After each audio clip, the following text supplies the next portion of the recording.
Eve Nance fell in love with Tim at 16, and they'd been married for more than 15 years. Tim would say, "I love that woman." And Eve would tell me the same. "I love that man." And with a daughter to raise, Eve and Tim built a simple life together. Eve worked so hard. She was a caregiver to her family. My dad tried, and they kind of just made the best of it. But in November of 2013, Tim went missing from their Wisconsin home. No one could get a hold of Tim. Tim wasn't checking in with anyone. That's what started to raise red flags. Your whole routine does not change in an instant unless there's foul play involved. The search for the missing man would reveal that Tim had a secret life.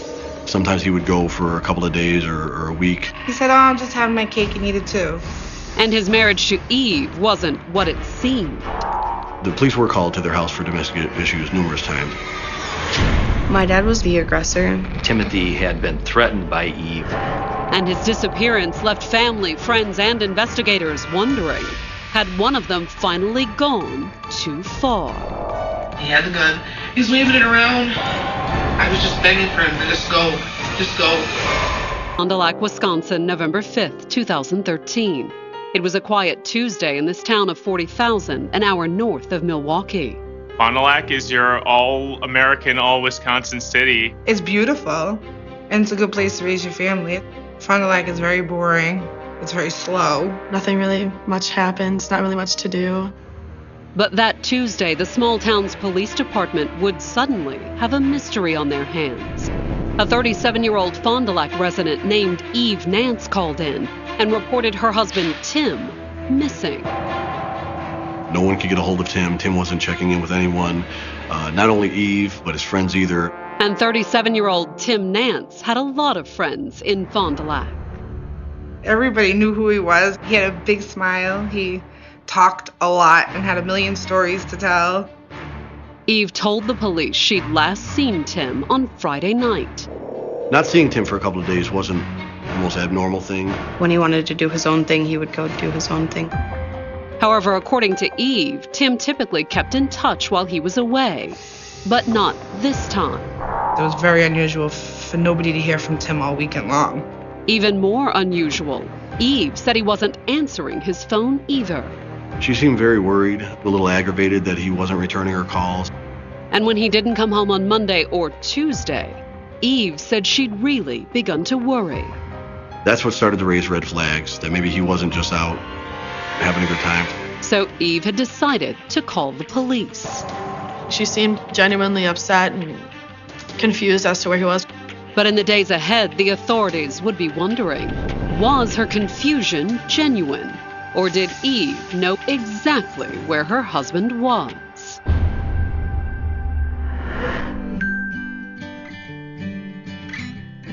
Born in 1976, Eve Stidham started life far from the quiet shores of Fond du Lac. Eve was born in Chicago. We grew up on the north side of Chicago. She was definitely an extrovert. She was an outgoing kid, and pretty much kept that throughout her whole life. My aunt's really funny. She'd always be like the one making jokes about everyone. And when the 16-year-old met Tim Nance in 1992, her sense of humor was an easy fit with Tim's ready grin and rapid-fire wisecracks. He was the jokester, told the jokes, made everybody feel comfortable. He was very street smart. He was a very social guy. He was just so charismatic, he just drew people in. Which is exactly what happened when he met Eve at a friend's party. The first time she looked at Tim, she was in love with him. And Tim felt the same way about Eve. Tim would say to anybody, unashamed, "I love that woman." And Eve would tell me the same. "I love that man." They both had a real fun-loving, easygoing personality. They both liked to have a good time and joke and laugh. Soon, the two teenagers had moved out of their parents' houses and into their own apartment. They were both pretty mature at a young age, and she moved in with Tim within a couple of months of them getting together. Though they struggled to support themselves on their own, the teenagers were soon starting a family. It was more of a shock than a surprise. They were 16 years old, and they had to explain this to both of their families and everything else. With a baby on the way, Eve and Tim decided they would need to get married. He was very happy He knew she was someone he wanted to marry. He loved her very much. At 17 or 18 years old, they weren't doing the normal stuff 17 or 18-year-old kids were doing. They were paying bills and buying diapers. This was going to be their life. They were going to have a baby. They were going to be parents, and there's no change in that. But even as the couple planned their wedding, another unexpected change would derail their future.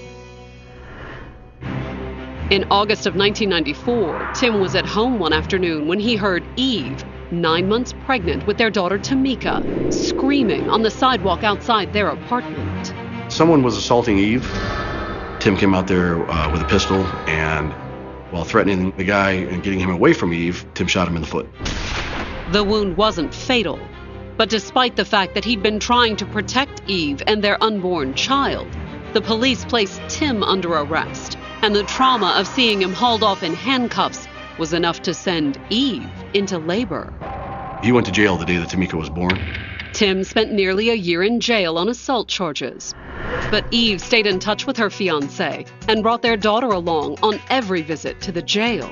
We would make really long trips to go see him and stuff, and she would still have him in my life regardless. Being that he was locked up didn't change the fact that that was Tamika's father. And as soon as he was released in 1995, Eve and Tim didn't waste any time planning their long-awaited wedding.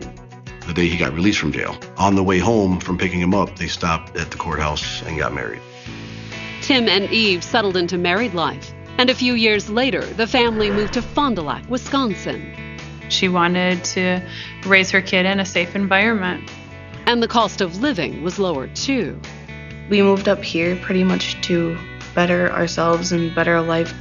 In fact, Fond du Lac appeared to be such a positive change for the young family that Eve's little sister and her children soon followed her to Wisconsin. My aunt was pretty much like my second mom, so she would always be there for me. Me and my cousin, we were pretty much raised as like sisters. However, as much as Eve loved her new home, life in Wisconsin wasn't perfect. Tim's felony conviction made it hard for him to find work. Tim worked more on and off throughout their entire relationship, probably more off than on. And because of that, he mostly stayed home as Mr. Mom. He would say, "Baby, you been at work all day, come home, relax, I got dinner done, everything." He liked cooking, he wanted to go to school for culinary arts when he was younger. In addition to the couple's daughter, Tim also looked after her cousin. He babysat me every day because my mom would be at work. We were really close. Meanwhile, it fell to Eve to support the family. Once in Wisconsin, she took a job at a local assisted living facility. Eve and I were caregivers for people with mental disabilities. Eve worked so hard because she was a caregiver to her family. She wanted to give them kind of above and beyond. And she always pushed her daughter to do better. She would always tell me, go to school, keep furthering yourself. Instead of going out to party and stuff, she'd be like, shouldn't you be studying? Tim, on the other hand, took a more laid-back approach. As long as I was safe and I let them know where I was going and stuff, my dad really didn't mind. Maybe Tim didn't mind his daughter having a little fun, because once Eve was home from work and dinner was done, he'd often slip out to enjoy what nightlife Fond du Lac had to offer. My dad would go out. He would go play pool and be a social person and see what was out there, talk to people. But in the fall of 2013, Eve said Tim had gone out for the evening as usual. Only this time, he didn't come home. Coming up, in an effort to find Tim, Eve reveals her husband's secret life. When it first started, it was more hidden. But some wonder if Eve might be better off without him. Regardless of the ups and downs, she stuck through it.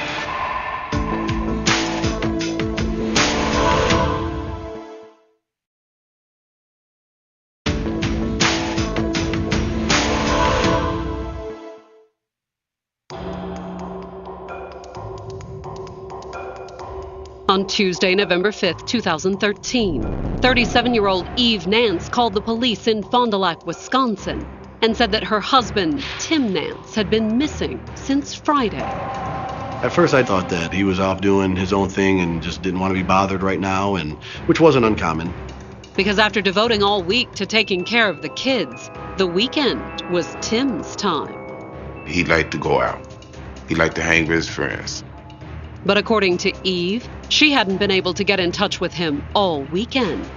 It wasn't really like my dad to not always answer his phone. And he hadn't come home on Monday or Tuesday either. That was what was starting to spark interest, that something might not be right here. But where could Tim have gone? Eve told the police she had an idea. She said that while they'd moved to Fond du Lac years ago in order to provide a safer environment for their daughter, Tim had always missed the big city excitement they'd left behind. It's a small town, a lot different than Chicago, that's for sure.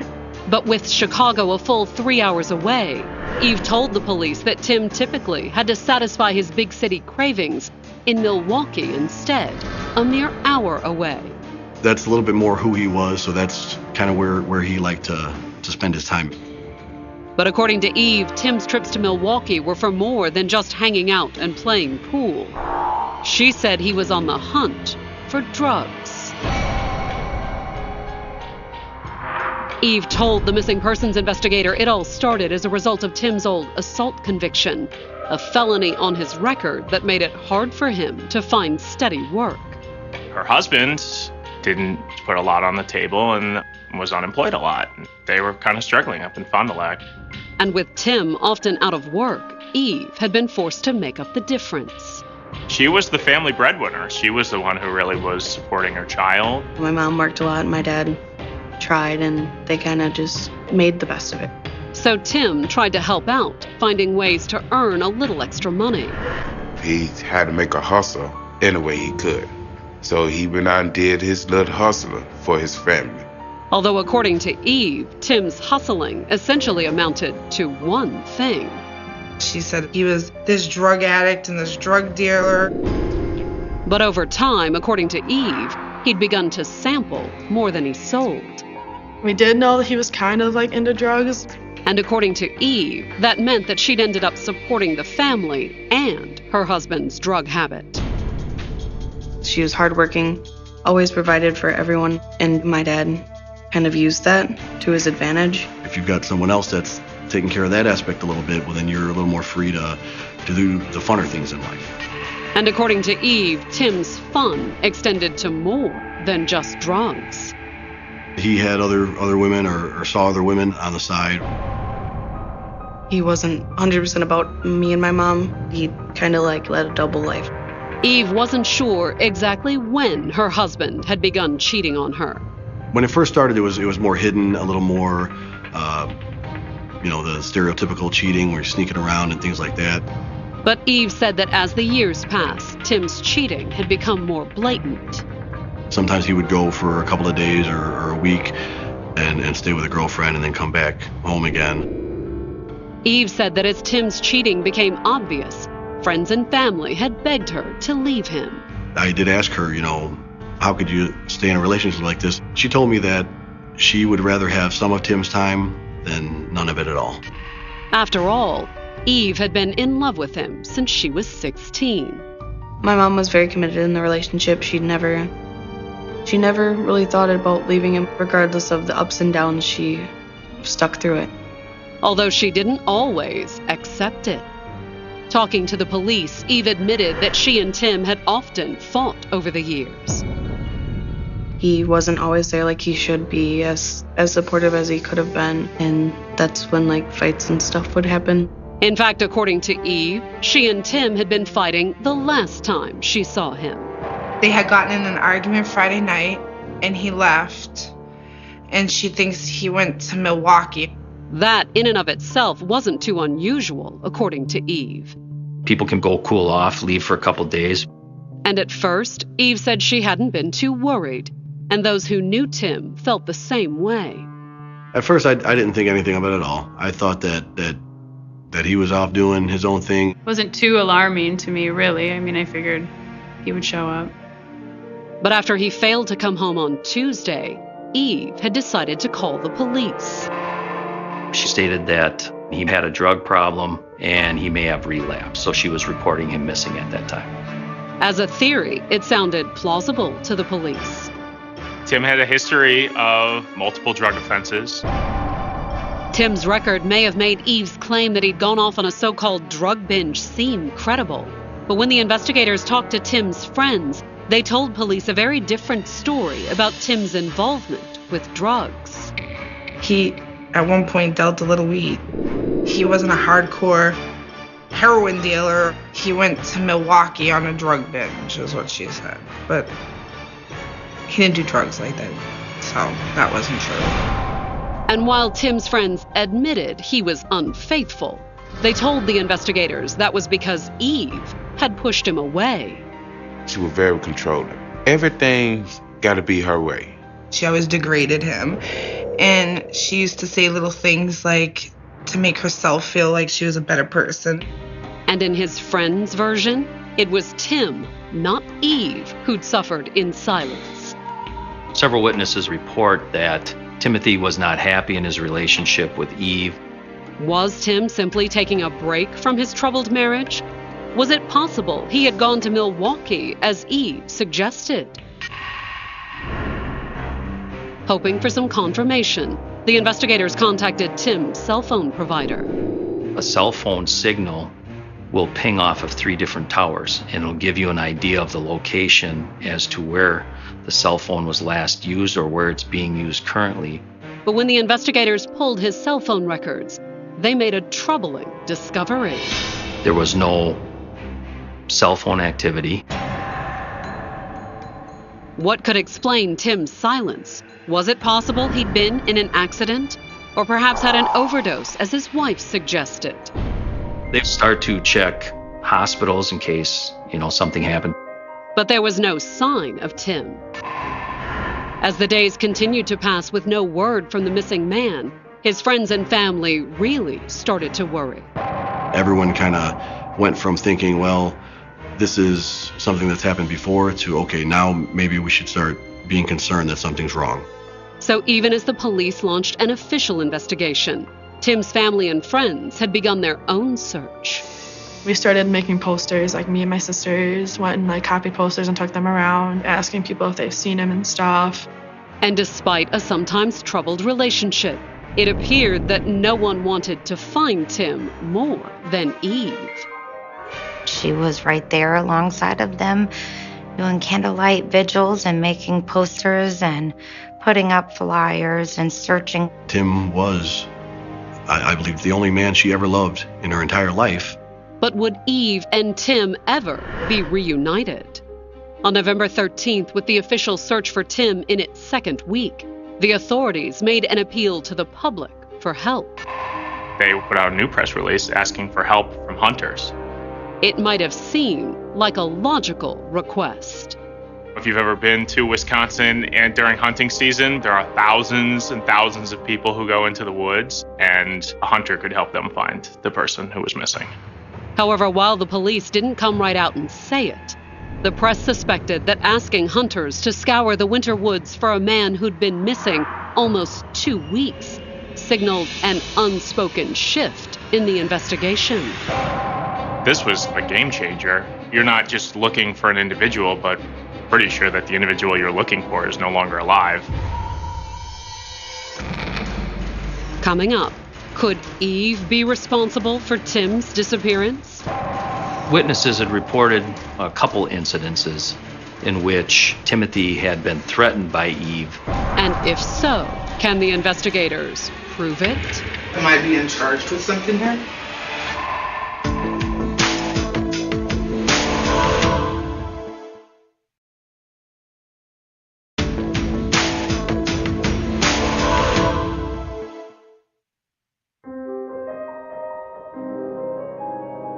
By November 13th, 2013, it had been 8 days since 37-year-old Eve Nance had reported her husband, Tim, missing.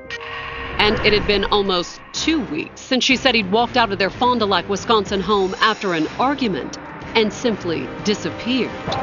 The fact that no one could get a hold of him was what was starting to spark interest that something might not be right here. He would take his phone wherever he go. He would respond to people's texts, to their phone calls. And that led the police to an inescapable conclusion. Your whole routine does not change in an instant unless there's possibly foul play involved. However, the fact that Tim wasn't answering his phone wasn't the only thing that led the police to that conclusion. Witnesses had reported incidences in which Timothy had been threatened by Eve. One of those witnesses was an old friend of Tim's named Deborah Hilt. She told the investigators that she'd first met Tim 6 years earlier, in 2007. We just clicked right away. Personality-wise, we clicked. We had a lot to joke about, talk about. In fact, Deborah said they had clicked so well that Tim all but moved in with her. He spent all of his time with me. Because according to what Tim had told Deborah, his marriage was essentially over. My impression was that he was living separately from her. Tim's description of their relationship was one of convenience. Tim may have told Deborah it was a marriage of convenience, but what she didn't know at the time was that Eve had actually been desperate to save her marriage. This was Eve's one and only love. They got married young, and they met when they were 16 years old. She didn't want nobody to miss what she had. She didn't want another woman to take that from her. And according to what Tim's friends told the investigators, Eve had tried to win Tim back, showering him with expensive gifts and even a new car. The car was his baby, his everything. But when even the car failed to win Tim back, friends said that Eve had gone from desperate to dangerous. According to Tim's friend Benjamin Bobo, he'd received a troubling call from Eve in the winter of 2009. She said, Ben, you need to come get your friend out of this house, or I'm going to do something that I'm going to regret. Eve had driven over to Deborah's, apparently at her wit's end. Eve Nance demanded that Tim Nance come out of the apartment. Tim's friend, realizing that Eve was unstable and that his friend was possibly in danger, had rushed right over to Deborah's apartment. But he was too late to stop an angry confrontation. We hear Eve screaming, Tim! Tim! And she's walking in through my front door. When I got there, she was inside of the house.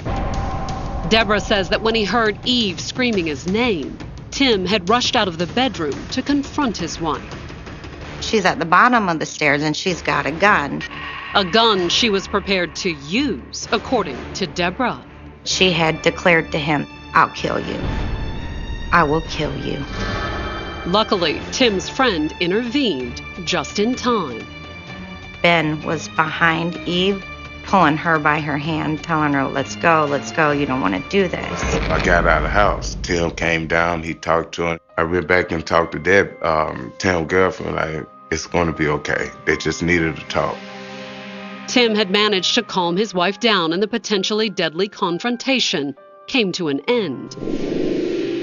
But after 2 years of dealing with his failing marriage, seeing Eve storm into her apartment with a gun was enough to convince Deborah to dump Tim before someone got hurt. I knew that Eve was unstable. I didn't want to deal with Eve anymore. I knew what that life would be like. I knew what it would be like, and I didn't want a part of it. Deborah may have been out of the picture, but that didn't mean Tim went back to Eve, at least not entirely. He still did have, I know, at least 2 girlfriends in those next couple of years. Girlfriends he didn't even try to hide from Eve. He literally at times would come home with another woman. In fact, one friend told the police he'd witnessed another potentially deadly showdown in August of 2013, less than 3 months before Tim disappeared. He was an eyewitness to an incident in which Eve had caught Timothy in bed with a girlfriend in their residence. And he observed Timothy and Eve struggling over a handgun. Tim's friends told the investigators they'd urged Tim to leave his wife for good. But Tim, who depended on Eve's financial support, had always refused. I said, "What are you doing, Tim?" He said, "Oh, I'm just having my cake and eat it too." And I said, "Well, I'm not for that, but don't let her kill you." Had Tim's cavalier attitude about infidelity cost him his life? His friends were convinced. I know from dealing with Eve that she snapped on him. I knew right away she killed him. And based on what Tim's friends told them, the investigators were inclined to agree. They were pretty open about saying we believe there was foul play involved. But could they prove it? On November 20th, the investigators descended on Eve's house with a search warrant. And in the bathroom, they made a suspicious discovery. They had the physical indications within the shower stall, the markings on the wall indicating that a bullet had struck the wall. The police firmly believed that they had solved the crime. And they decided to turn up the heat on Eve. They came to her house and asked her to come to the station. At the station, Eve maintained that she had no idea what happened to Tim. I thought he was on a drug binge. Now I have absolutely no idea. Confronted about Tim's infidelity, Eve tried to downplay it, but didn't deny it. He was a good husband other than the cheating. Were you kind of mad at Dad? Oh, like I said, I knew the relationship. However, she did deny ever threatening Tim with a gun after catching him with another woman. That night never happened that they're talking about me catching him in bed. But her denial of that incident made little impact on the investigators. I want to work with you, Eve. And I told you what happened. You killed him? No, I did not. And that's when the investigators confronted her about the bullet hole in her bathroom. We found the bullet. Well, then you need to arrest me if you found a bullet. I need to tell you. I need you to tell me what happened. And I'll tell you where we found it. And you know where we're going to find it because you didn't find it. We did. All of a sudden, now the panic sets in. Am I being charged with something here? What do you think? I'm asking you. I don't know. She told them that she thought she should have a lawyer present. They said, "Okay, stand up, you're under arrest." Eve's arrest took her daughter and brother completely by surprise. I was in total shock and really confused. And I just wanted answers like everyone else. I was very confused without knowing if something had happened to Tim, let alone what that something was, how they could arrest her. According to the prosecutor, the answer was probable cause. Essentially, probable cause means that there is some level of evidence that suggests it's likely that the suspect committed a felony. But not enough to justify a formal murder charge. At least, not yet. They didn't have a lot of evidence. They didn't have a weapon. They didn't have a body. For the next 7 days, the investigators worked to build a stronger case, while Eve's attorney tried to get her out of jail. Her defense attorneys brought the matter before the judge, claiming her continued detention without charges was in fact a violation of her constitutional rights. But even as her attorney tried to convince a judge to release her, Eve had an apparent change of heart. On November 27th, she told the investigators she was finally ready to talk. She wanted to tell them what really happened. As soon as Eve sat down with the investigators, she began to tell them what happened the last time she saw Tim. There was an altercation at the house that night. According to Eve, Tim was furious when she got home that night. I came in. We started arguing about where have I been. I should have been there when he got off work. Eve said that's when she'd walked away from the argument. I went to the bathroom. All I wanted to do was take the shower and go to bed. That's all I wanted. Then he comes in the bathroom and starts hitting me some more. Her story was he showed up with a gun. He had the gun. He was waving it around, telling me that I was useless and all kind of stuff. And I was just begging for him to just go. Just go. But for all her begging, Eve said that Tim wouldn't leave. He just kept hitting me. and waving the gun, and then before I knew it, we were arguing and fighting, and the gun went off. Why did it go off? Because we both had it. She was trying to get it away from him, and it went off. I didn't know what to do. I sat back down for a little bit. You know, he wasn't moving. How long was he in there? I don't know. It seemed like forever. Any thoughts of calling 911? I didn't think of anything. It's like I So, was paralyzed. I just sat there. Eventually, Eve said that she did the only thing that she could think of. I took all his clothes off, and then I put him in the plastic, and I drove, and I drove, and I drove. Eve said in her panic she didn't remember exactly where she dumped Tim's body, but she gave police a general idea of where he might be.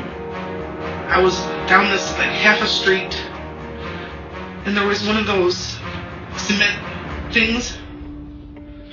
Like a barrier? That same evening, almost a month after he disappeared, the police finally found Tim's dead body buried in the snow. His body was completely naked and was frozen. It was heartbreaking to think of him out there for all that time. Without Eve's confession, Tim's body might have remained undiscovered for months. But it also gave the police enough to charge her with murder, despite her claim that she'd shot Tim while they struggled over a gun. I swear to you, it was an accident. Okay. I just wish he wouldn't have. I just wish he would have left. And despite the fact that he had mistreated her, Eve said that Tim's death had left her heartbroken. I just kept telling him how much I loved him, and that this is all a big mistake. Coming up, the prosecution makes the case against Eve. The prosecutor basically says it was an execution. But the defense puts the victim on trial. Tim was an aggressive person. He was a violent person.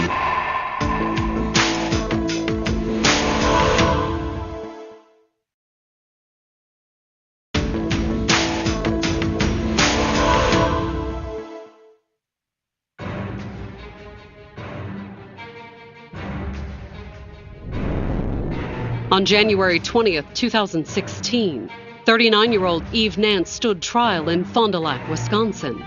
She was charged with the murder of her husband, Tim, a crime that she had essentially confessed to more than 2 years earlier.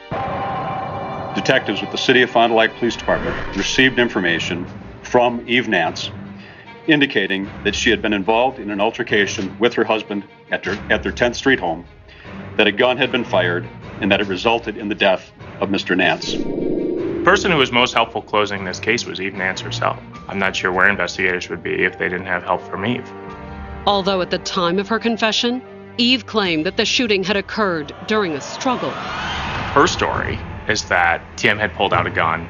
Both of them were fighting over it. Eve stated that she was trying to defend herself. But according to the prosecution's opening statement, that was a lie. And they claimed that the giveaway was something else in Eve's story. According to Eve, the gun went off twice, and he was shot twice in the chest. But as the prosecutors explained to the jury, that wasn't what Tim's autopsy revealed. The associate medical examiner testified to the locations of the gunshot wounds in the head of Tim Nance, one being the left side below the ear, the other left side on the top of the head. Not only did the locations of where Tim had been shot differ radically from Eve's account, according to the medical examiner's testimony, the shots couldn't have been fired during the sort of struggle she described. The medical examiner testified on stand that the gun wounds could not have been fired at close range. The story really started to unravel when you looked at the case from the medical examiner. Not only that, the prosecutors claimed that Eve had a clear motive for murder, too. That motive was both anger and revenge for his infidelity. Infidelity that everyone agreed had gone on for years. This wasn't a crime of passion in the heat of the moment because Eve Nance's anger had been building up over a period of time. In the past, Eve had always stopped short of doing something she would regret. But not on the evening of November 1st, 2013.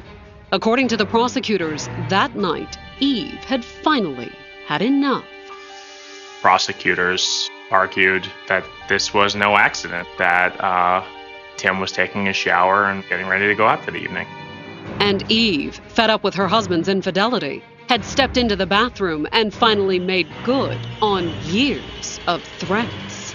I think that she came up behind him and put a bullet in the back of his head.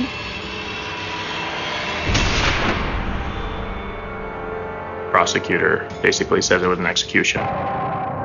Shooting Tim in the shower not only explained why he'd been found naked. According to the prosecutors, the cold-blooded execution meant that Eve deserved to be sent away for life. The first-degree intentional homicide charge carries a maximum penalty of life imprisonment without the possibility of parole. Based solely on the evidence, a conviction looked likely. The medical examiner's testimony directly contradicted Eve Nance's account of the events. But the prosecutors did face one big obstacle. Timothy Nance was not a great individual to his wife. He was not a faithful individual. Would the fact that he'd brazenly cheated on Eve for years, all while taking advantage of her financial support, be enough to earn the jury's sympathy? She just loved her husband so much, and he didn't love her back the way she needed to be loved. When it was the defense's turn, they began by claiming that Tim's cheating wasn't even the worst thing he'd done to Eve. The defense presented their case that she was a battered woman. Tim was an aggressive person. He was a violent person. To bolster that argument, Eve took the stand in her own defense. She got on the stand and tried to make him look like he was this kind of monster. Eve told the jury that she was the frequent target of Tim's wrath. My dad was the aggressor because he wanted things his way and kind of his way only. He would start like yelling or just getting mad about just random stuff. But there were some times where like it would escalate while we were there, and we've seen it get physical. Family members testified that they'd often urged Eve to leave Tim, but that Eve had clung to the relationship despite the violence. I was always worried that something would happen to her in one of their fights. When you don't know anything else, what you have right in front of you is what you learn to accept. My aunt just didn't want to realize what was really happening, like she's kind of in like a fantasy thing. But according to the defense, on the evening of November 1st, Eve couldn't deceive herself any longer because Tim had taken their arguments to a new and potentially deadly level. The defense argued that he was the one that brought the gun into the situation. And the stories from Tim's friends and ex-girlfriends describing all the times Eve had allegedly pulled a gun and threatened her husband. According to the defense, they simply weren't true. No police officers had ever seen her with a gun. She had never been arrested in her life. She'd never been in any kind of trouble in her life. But Tim, as the defense was quick to point out, had been in trouble. In fact, he'd actually shot someone early in the couple's relationship. He spent time in prison. That was hardly the only thing on his criminal record either. He has different domestic abuse charges. The police were called to their house for domestic issues numerous times. And when the case went to the jury, the whole thing hinged on Eve's testimony. Would jurors believe she was a battered woman who killed her husband during a struggle to save herself? A spouse that is a persistent victim of physical domestic abuse, at the time they commit a homicide, they're acting under a reasonable belief and fear for their own safety. Or would they decide that it was Tim's cheating that had finally pushed her over the edge? She just couldn't take it anymore. I definitely think it was intentional. Coming up, Eve's fate hangs in the balance. It really was a tale of two stories. But will the outcome be justice? If he didn't die from them 2 bullet wounds, Tim would have forgiven her.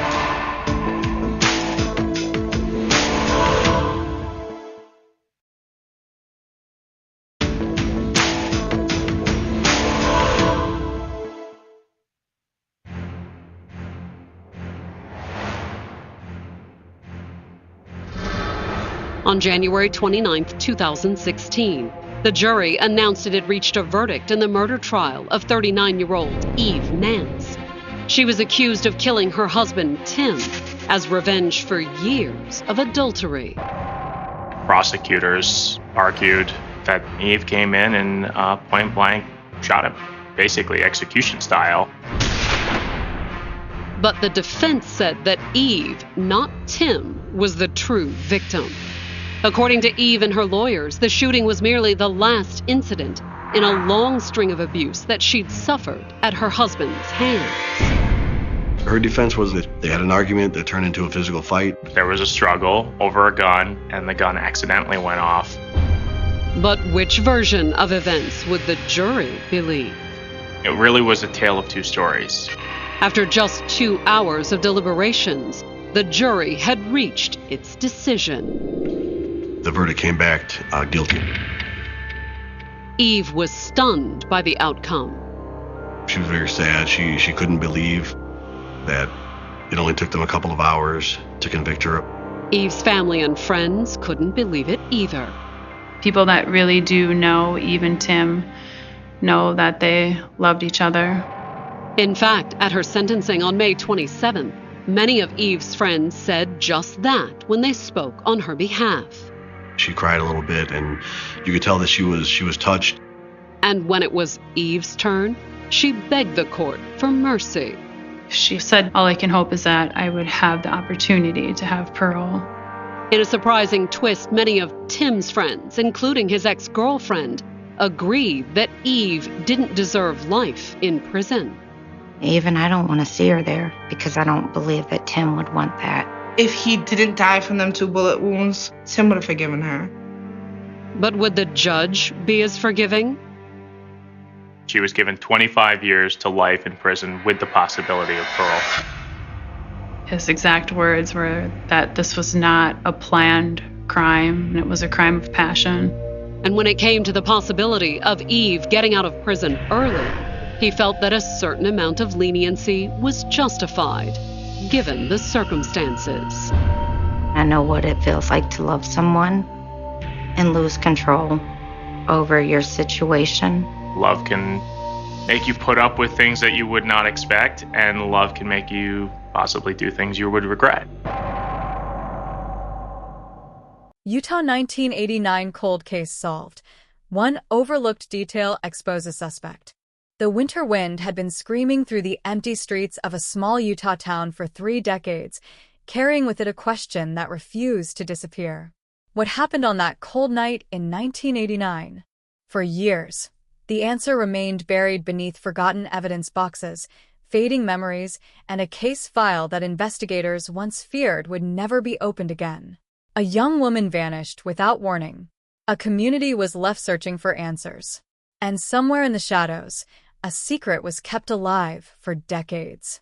But hidden inside the original investigation was one overlooked detail. A detail that had been sitting there all along. A detail nobody noticed. Until now.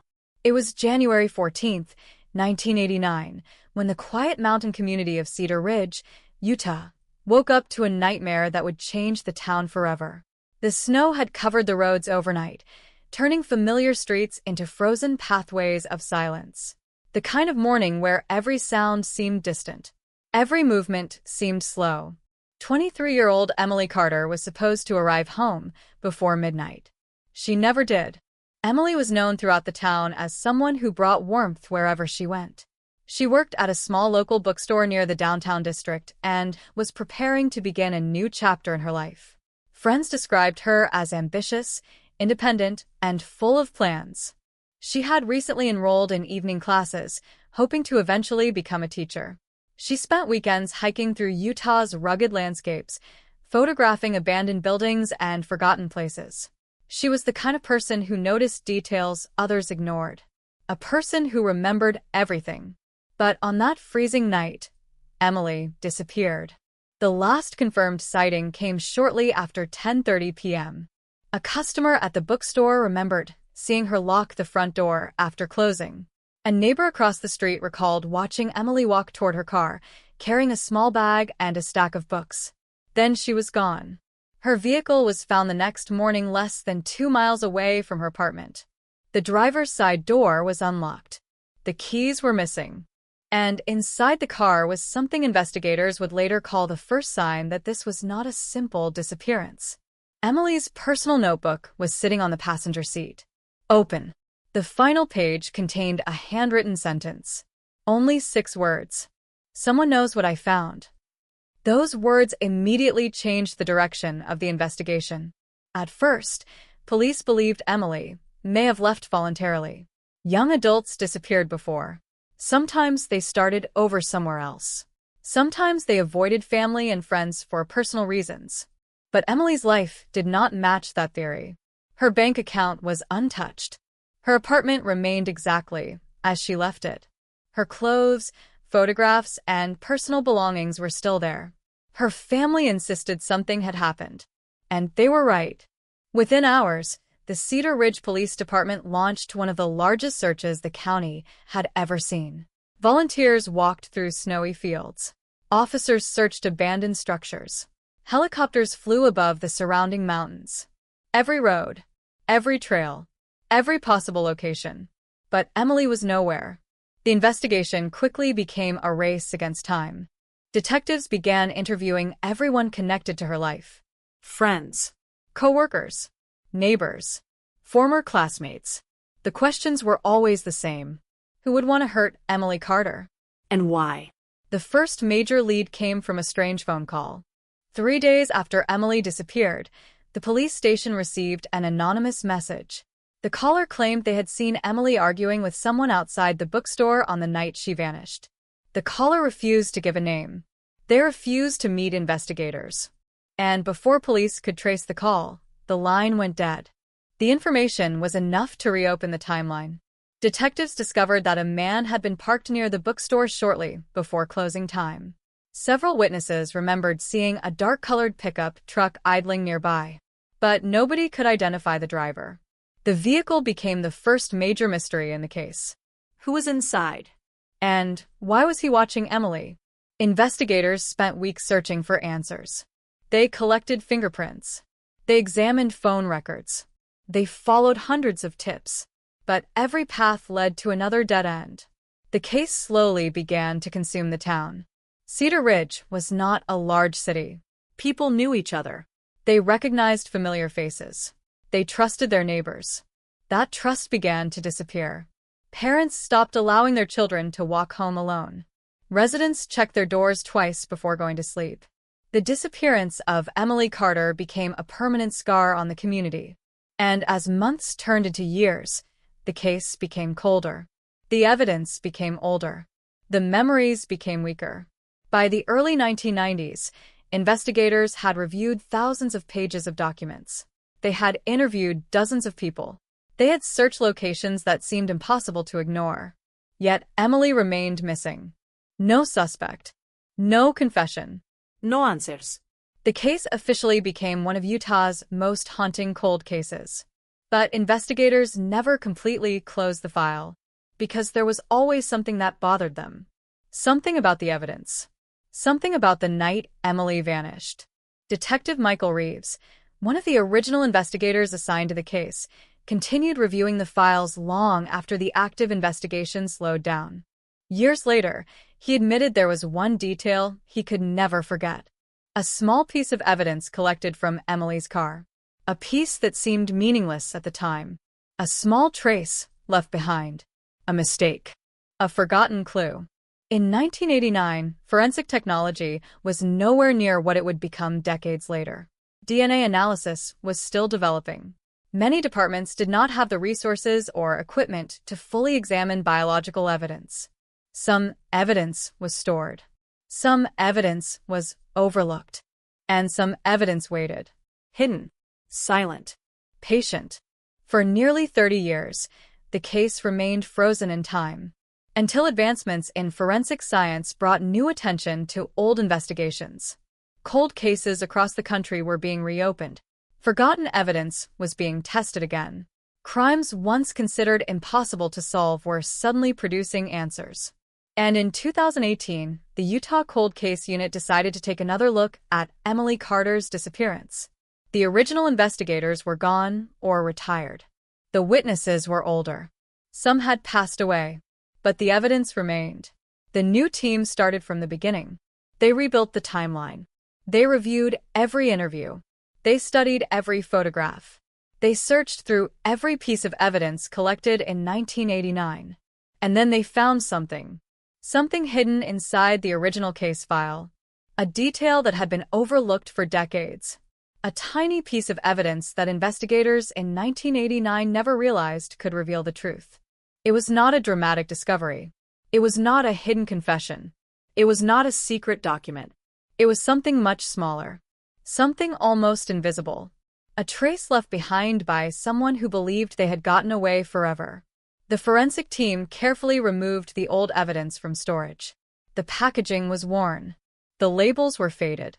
The memories attached to it had almost disappeared. But science had changed, and the smallest details could now speak. The investigators knew they might only get one chance, because after 30 years, the truth had been buried beneath decades of silence. But when the test results finally returned, the case that had haunted Utah for generations began moving again. And the person who had been hiding in plain sight for all those years was about to learn one terrifying fact. Time does not always erase evidence. Sometimes, it preserves it. The evidence that had waited for nearly 30 years inside a forgotten storage room was finally speaking.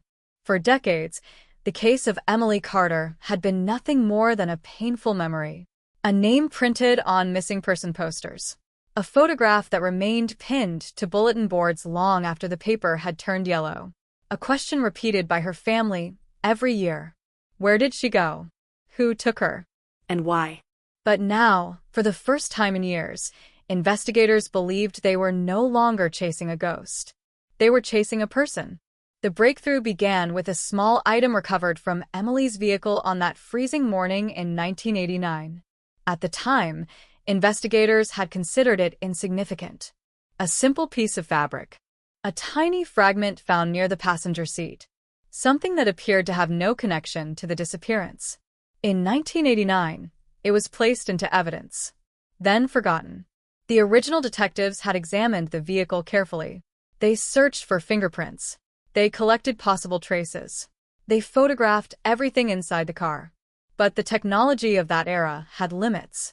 A microscopic sample that could reveal a person's identity decades later was almost impossible to imagine. Back then, investigators needed obvious clues. A weapon. A witness. A confession. They did not know that the smallest piece of evidence would eventually become the loudest voice in the investigation. When the cold case team reopened the file, they noticed something unusual. The fabric fragment had never been fully analyzed. It had been tested for basic evidence, but no DNA profile had ever been created. That changed everything. The investigators carefully sent the sample to a modern forensic laboratory. The process was slow.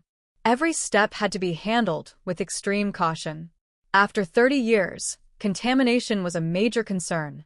The team knew the possibility existed that the sample would reveal nothing. A dead end. Another disappointment. But then the results came back. And the entire investigation changed direction. The laboratory discovered a partial DNA profile. Not enough at first to immediately identify someone, but enough to begin searching. Enough to reopen questions that had been buried for decades. The detectives returned to the original timeline. They looked again at everyone connected to Emily's life. And one name began appearing more frequently.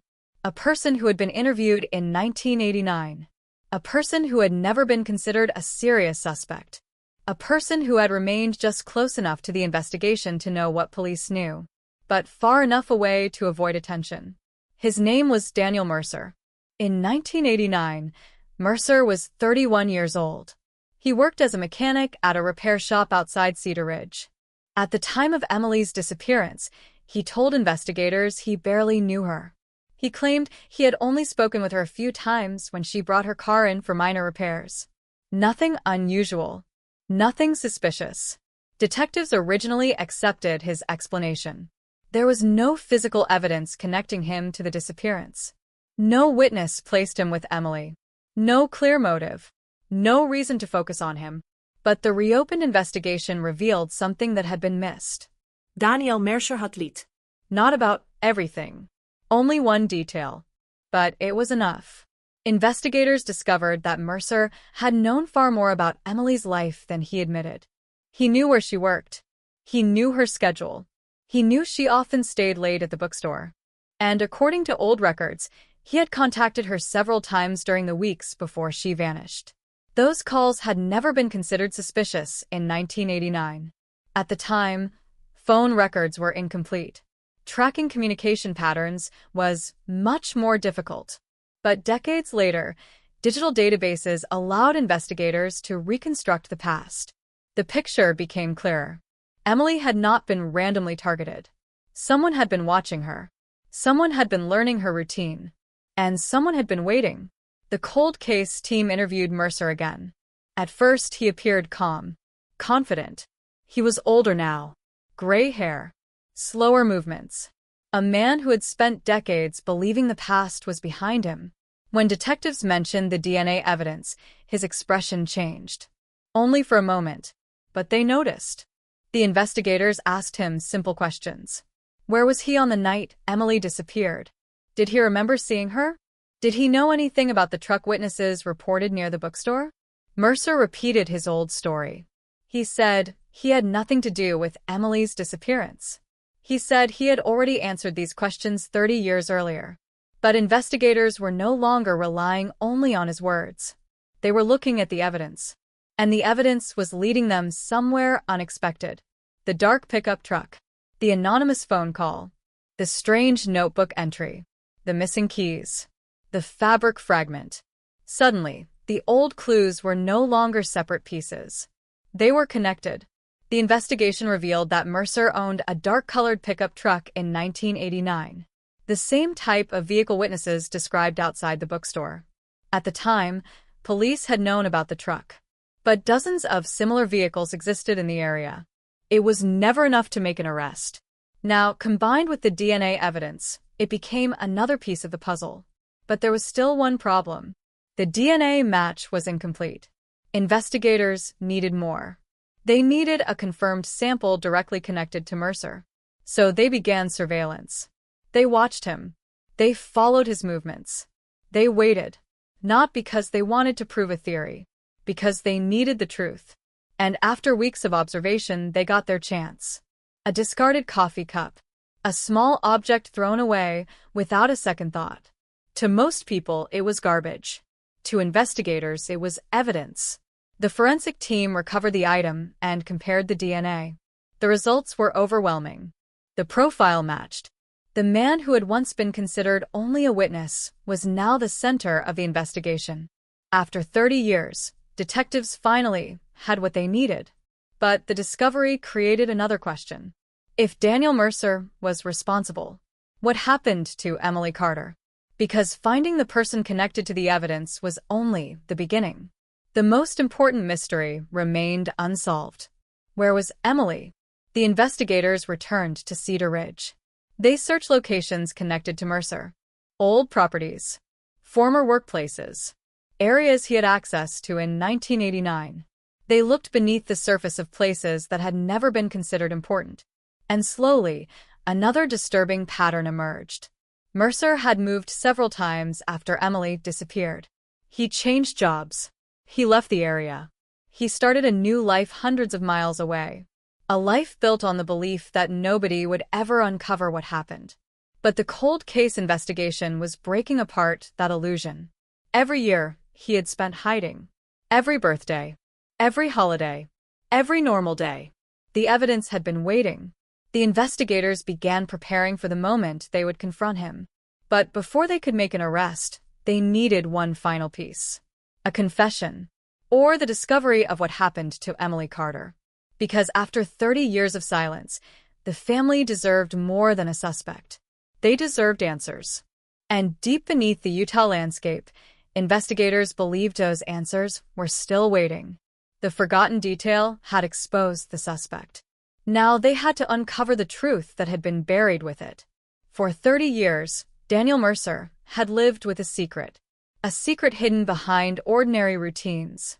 behind morning coffees, behind conversations with neighbors, behind the appearance of a man who had moved on from the past. But the past had not moved on from him. The investigators now had a name. They had DNA. They had a connection to the night Emily Carter vanished. But one question continued to haunt the entire investigation. Where was Emily? The answer was buried somewhere. The problem was finding where. When detectives reopened the case, they did not begin by looking for new evidence. They began by looking at old evidence differently. The original investigation had focused heavily on Emily's final known moments. The bookstore, the parking lot, the vehicle, the mysterious truck. But the new team realized something important. The person responsible did not appear out of nowhere. Someone had entered Emily's life before that night. Someone had created an opportunity. Someone had gained her trust. And that person was likely closer than anyone imagined. Investigators began rebuilding Emily's final weeks. They examined every conversation, every appointment, every interaction. They discovered that Emily had become increasingly uncomfortable shortly before disappearing. A detail that had been mentioned briefly by friends in 1989 suddenly became important. Emily had told someone she felt like she was being watched. At the time, her friends believed she was simply stressed. She had been studying, working late, planning her future. Everyone assumed the pressure of adulthood was catching up with her. But years later, those words carried a different meaning. Someone was watching her, and Emily knew it. One of her closest friends, Sarah Mitchell, was interviewed again. She was older now. The pain of losing Emily had never disappeared. She still remembered the final conversation they had, a conversation that had seemed ordinary at the time. Emily had called her the evening before she vanished. She sounded distracted, quiet, not afraid, but different. Sarah told investigators that Emily mentioned a strange encounter with someone connected to her car repairs. A man who asked too many questions. A man who seemed too interested in where she was going. At the time, Sarah never imagined that conversation would matter decades later.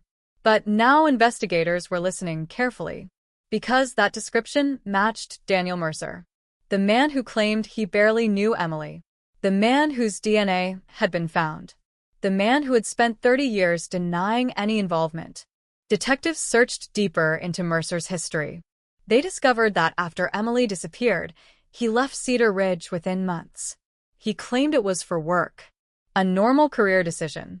But investigators found something unusual. He had never mentioned leaving during the original interviews. He had not told police he was planning to move. He simply disappeared from the area after the investigation began slowing down. A coincidence? Maybe. But in a cold case, every coincidence becomes a question. And every question can become a clue. The investigation moved toward Mercer's former properties. One location stood out. A small piece of land outside town where Mercer had once stored equipment. The property had changed owners multiple times. The buildings had been removed. The landscape had been altered. But investigators believed something important may have happened there. Search teams arrived with modern equipment, ground-penetrating technology, forensic specialists, experts trained to find what decades had hidden. The community watched as the search unfolded. For older residents of Cedar Ridge, it felt impossible. A case they believed would never move again was suddenly alive. News crews returned. Cameras surrounded the courthouse. The phrase that had disappeared for years returned to headlines. Cold case reopened. New DNA evidence. Decades-old mystery approaching breakthrough. The town that had once lived with uncertainty was now waiting for answers. But the search produced nothing. Days passed. Then weeks. No discovery. No remains. No final explanation. The investigators refused to give up. They knew the absence of evidence did not mean the absence of the truth. Because they had seen this before. Cold cases were not solved by one dramatic moment. They were solved by patience, by connecting forgotten details, by asking questions nobody thought to ask. And then came another breakthrough. A retired officer contacted the cold case unit. His name was Robert Hayes. He had been one of the first officers at Emily's abandoned vehicle in 1989. For decades, he had carried something that bothered him, something he never forgot. He told investigators that when he arrived at the scene, he noticed something unusual. The car did not look abandoned. It looked interrupted, as if someone had left in a hurry. The driver's seat position, the open door, the items inside. Everything suggested that Emily had not planned to leave. She had been forced to leave. But there was another detail, a detail he never considered important. Until now. Officer Hayes remembered seeing mud near the passenger side floor. Small marks, almost invisible. At the time, investigators focused on the obvious evidence. They photographed the vehicle. They collected fingerprints. They searched for signs of violence. The mud was ignored. But decades later, investigators reviewed the original photographs, and they noticed something: the pattern. The marks were not random. They matched a specific type of work boot, a style commonly worn by mechanics, a style Daniel Mercer was known to wear. Suddenly, another forgotten detail connected to the DNA evidence: the fabric, the truck, the phone call, the boot prints, the lies. Everything pointed in the same direction. But investigators still needed to know what happened after Emily left her car. The answer came from an unexpected source: a former employee at Mercer's old workplace, a man who had stayed silent for years. He contacted police after seeing news reports about the DNA match. He said there was something he needed to tell them, something he should have said decades earlier. In 1989, shortly after Emily disappeared, Mercer had shown up at the repair shop late at night. He was nervous, angry, different. The employee remembered seeing scratches on Mercer's truck. Fresh scratches. When asked about them, Mercer gave a strange explanation. He said he hit a fence. Nobody questioned it. Not then. But 30 years later, that memory became another piece of the puzzle. Investigators now believed they were close. Very close. But the final truth remained hidden, because Daniel Mercer still refused to admit anything. And without Emily's location, the family was still trapped between hope and heartbreak. The suspect had been exposed. The evidence had finally broken the silence. But the last chapter of Emily Carter's story had not yet been found. And somewhere beyond the roads of Cedar Ridge, beyond the mountains and the empty fields, the final secret of that winter night was still waiting to be uncovered. The investigation had reached a moment nobody in Cedar Ridge thought they would ever see. After 30 years of silence, the name Daniel Mercer was no longer just a forgotten memory from an old case file. It was a name connected to evidence, a name connected to DNA, a name connected to a disappearance that had haunted an entire community. But for Emily Carter's family, the discovery brought a painful truth. Finding the person responsible did not bring Emily back. It did not answer every question. It did not erase the years of waiting. Because one mystery remained. Where was Emily? The investigators knew Daniel Mercer held the key. The challenge was making him reveal it. When detectives brought Mercer in for questioning, they did not expect a dramatic confession. They knew people who carried secrets for decades rarely broke easily. They had spent years building walls around their lies. And Mercer was no different. He sat across from investigators inside a quiet interview room. A man in his 60s. Older. Calmer. Someone who looked nothing like the person witnesses remembered from 1989. The detectives placed photographs on the table. Emily's missing poster. The bookstore. The abandoned car. The evidence. They watched his reaction. At first, nothing changed. He denied knowing anything. He repeated the same statement he had given decades earlier. He said he had nothing to do with Emily's disappearance. He said the DNA evidence was impossible. He said the investigators were making a mistake. But then the detectives mentioned something they had never revealed publicly. The exact location where the DNA had been recovered. The exact item. The exact evidence. And for the first time, Mercer stopped talking. A few seconds of silence filled the room. A silence that investigators noticed immediately. Because sometimes the smallest reaction tells the biggest story. The interview continued for hours. Mercer changed details. Small changes. Minor differences. But enough. Investigators compared his new statements with his original interview from 1989. The contradictions were obvious. 30 years earlier, Mercer claimed he never had any personal interaction with Emily. Now he admitted they had spoken several times. 30 years earlier, he claimed he never visited the bookstore. Now he admitted he had been there. 30 years earlier, he claimed he barely remembered the night she disappeared. Now he remembered specific details. The more he explained, the more questions appeared. But Mercer still refused to answer the most important one. What happened to Emily Carter? The investigators continued searching.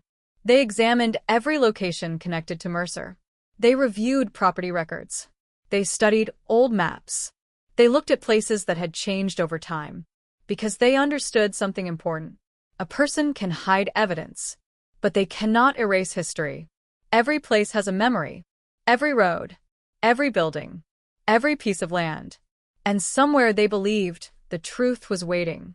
The breakthrough came from an old photograph. A photograph that had been sitting in the original investigation file for decades. It showed Mercer's truck parked near his workplace shortly after Emily disappeared. At first glance, it seemed meaningless. Just another image from a crime scene. But modern forensic analysis revealed something investigators in 1989 could not see. The truck's rear area contained signs of recent modification. A repaired section. A replaced panel. A small change that had never been documented. Investigators compared the vehicle records. They discovered Mercer had taken the truck to a repair shop only days after Emily vanished. His explanation at the time was simple. A minor accident. But the timing was disturbing. The investigators now believed the truck was not just a witness to the crime. It was part of the crime. The evidence became stronger. The case became darker. But the search for Emily continued. Then came the discovery that changed everything. A former landowner contacted investigators after seeing reports about the case. He owned a property that had once belonged to Daniel Mercer. A property outside Cedar Ridge. Remote. Quiet. The kind of place where someone could hide something for years. The man told detectives something unusual. During construction work in the early 1990s, he had discovered an area of disturbed ground near an old storage building. At the time, he assumed it was nothing. Old land. Old repairs. Nothing worth reporting. But now, 30 years later, he wondered. Could it have been connected? The investigators moved quickly. The property was searched again. This time with advanced forensic equipment. The area was carefully examined. Every inch documented. The search continued for days. Then, beneath layers of earth that had remained untouched for decades, something was found. A small object. Weathered. Damaged. But recognizable. Investigators immediately knew the discovery could change everything. The evidence was sent for analysis. The entire case seemed to freeze. The community waited. Emily's family waited. Everyone wanted answers. But investigators refused to announce anything before they were certain. Because after 30 years, they had learned one lesson. Hope could be dangerous. A mistake could destroy everything. The forensic results finally arrived. And the discovery confirmed what many had feared. The object belonged to Emily Carter, the missing woman whose disappearance had become one of Utah's most haunting cold cases. The news spread quickly. The mystery that had lasted 3 decades was finally beginning to unravel. But there was still one final piece missing. The exact sequence of events. What happened that night? How did Emily end up there? And why did Daniel Mercer choose to keep silent for 30 years? Investigators returned to the timeline one more time. They reconstructed the final hours. The bookstore closing. The parking lot. The vehicle. The encounter. They believed Mercer had approached Emily after she left work. They believed he used his familiarity with her to gain trust. He was not a stranger. He was someone she recognized. Someone she had spoken to before. That detail made the crime even more disturbing. Because the person responsible was not an unknown figure hiding in the darkness. He was someone who had existed around her life. Someone who had watched. Someone who had waited. The town of Cedar Ridge struggled with the revelation. For years, people wondered if Emily had simply disappeared, if she had left, if there was another explanation. Now they had their answer, and it was an answer nobody wanted. But the investigation was not finished, because Daniel Mercer still had one last opportunity to tell the truth, to explain what happened, to finally give Emily's family the closure they had waited 30 years to receive. And as detectives prepared for one final interview, they knew something had changed. The case was no longer about finding a suspect. The suspect had already been found. Now it was about uncovering every hidden moment of that cold January night. Every decision, every lie, every secret. Because after 3 decades, the truth was finally coming out of the shadows. For 30 years, the truth had been buried beneath silence. Not because there were no clues, not because nobody searched, but because the most important piece of evidence was hidden inside the smallest details. A forgotten trace, a missed connection, a piece of the puzzle that had been sitting untouched while an entire community waited for answers. Now, with Daniel Mercer identified and the evidence finally connected, investigators were determined to rebuild the final hours of Emily Carter's life. Not just to prove what happened, but to understand it. Because Emily was more than a name in a cold case file. She was a daughter, a friend, a young woman with dreams that ended on a freezing night in 1989. And her family deserved to know the truth. The investigators returned to the beginning. January 14th, the night everything changed. They reconstructed every movement, every minute, every decision. Emily had closed the bookstore at approximately 10:30 p.m. The streets were nearly empty.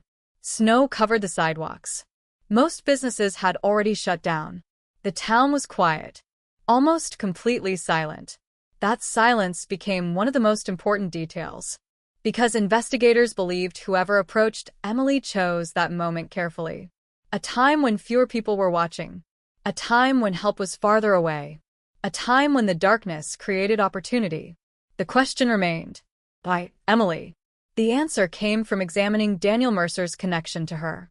Detectives discovered that Mercer had developed an unhealthy interest in Emily months before her disappearance. He knew her schedule. He knew where she worked. He knew when she usually left. At first, investigators believed this information came from simple conversations. But as they dug deeper, they discovered something more disturbing. Mercer had been keeping notes. Not detailed records.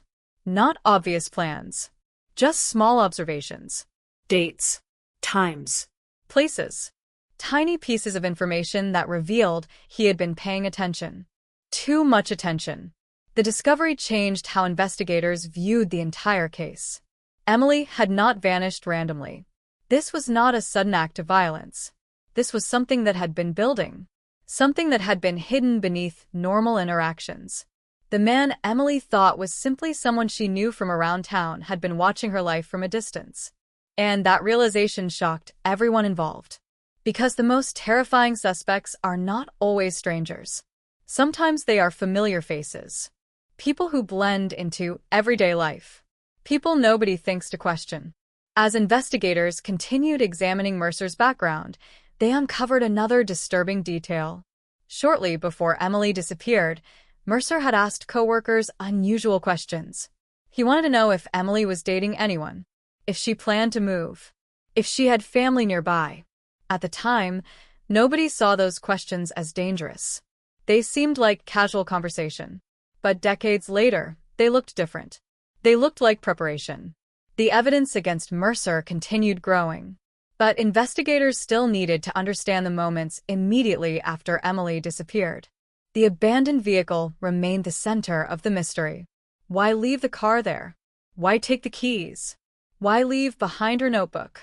The answer, investigators believed, was that Mercer wanted the disappearance to look confusing. He wanted people searching in the wrong direction. A missing person case creates chaos. Every possibility must be considered. Every theory must be investigated. And that confusion gives someone time. Time to hide. Time to leave. Time to create distance. That was exactly what happened. After Emily vanished, Mercer quickly separated himself from Cedar Ridge. He moved away, changed his routine, started over. For years, nobody connected his departure to the disappearance, because there was no evidence, only suspicion. And suspicion was not enough, until DNA changed everything. The breakthrough evidence finally gave investigators the foundation they needed. But the DNA match created another challenge. Mercer knew the case was old. He knew the investigation had failed for decades. And investigators believed he was confident the past could never catch him. That confidence appeared during his final interrogation. When detectives asked him about Emily, he became defensive. He said investigators were trying to destroy his life. He said the evidence was misunderstood. He claimed the DNA could have been transferred accidentally. But investigators had heard those explanations before. They knew the difference between uncertainty and deception. And Mercer's story kept changing. The final confrontation came when detectives placed the evidence directly in front of him.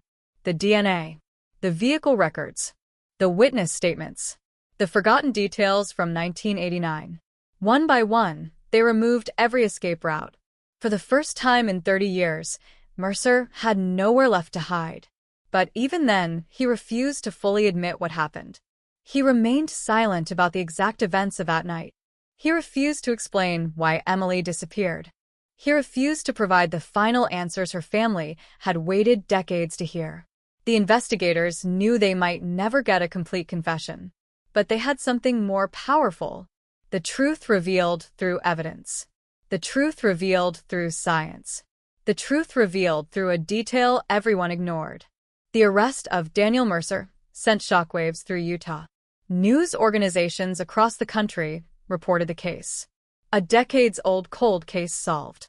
A missing woman finally found. A suspect exposed after 30 years. But for the people of Cedar Ridge, the headlines were only part of the story. They remembered Emily. They remembered the search parties, the posters, the unanswered questions, the years of wondering. Her family described the moment they learned the truth as both heartbreaking and relieving, because there was pain in knowing what happened. But there was also peace in finally ending the uncertainty. For 3 decades, they lived between hope and fear. Now they had an answer. The investigation into Emily Carter's disappearance became a reminder that no case truly disappears. Evidence waits. Memories return. And sometimes, the smallest forgotten detail can destroy the biggest lie. The clue that solved the case was not discovered by luck. It was discovered because investigators refused to stop looking. Because somewhere inside every cold case is a story waiting to be heard. A voice waiting to speak. A truth waiting to return. And in Utah, after 30 years of silence, Emily Carter's story finally came back into the light. The arrest of Daniel Mercer should have been the final moment of the investigation. For many cases, an arrest is where the story ends. A suspect identified. Evidence presented. A community finally able to move forward. But the disappearance of Emily Carter was never just about finding a name. It was about understanding how a young woman could vanish in the middle of a familiar town, leaving behind only fragments of a life interrupted. And even after Mercer was taken into custody, investigators continued searching for every missing piece. Because one question remained unanswered. What happened during those final moments between Emily leaving the bookstore and her car being discovered the next morning? The investigators returned again to the evidence. The same evidence that had been examined countless times. But now they saw it differently. The notebook, the keys, the vehicle, the fabric fragment, the tire marks. Every detail carried a different meaning. For years, the case had been viewed as a mystery. Now it was becoming a timeline that revealed how carefully Mercer had constructed his actions. Detectives believed Mercer had approached Emily shortly after she left work. He knew she recognized him. He knew she would not immediately feel threatened. That was the detail that disturbed investigators the most. There was no sign that Emily had expected danger. No sign that she believed she was walking into a nightmare. Because the person standing near her car was someone familiar. Someone she had spoken with before. Someone who had earned a level of trust. The investigation revealed that Mercer had used his position as a local mechanic to create connections throughout the community. He was the kind of person people remembered as helpful, quiet, reliable, the kind of person nobody imagined could be connected to a crime. And that image protected him. For decades, neighbors who knew Mercer struggled to accept the truth. They described him as ordinary, someone who went to work, someone who kept to himself, someone who never attracted attention. But investigators knew something important. A person's public image does not always reveal their private actions. And cold cases often remain unsolved because people cannot imagine the person responsible. The evidence continued to expose the gap between who Mercer appeared to be and who he really was. Investigators discovered that shortly after Emily disappeared, Mercer had changed his behavior. He became distant. He avoided conversations about the case.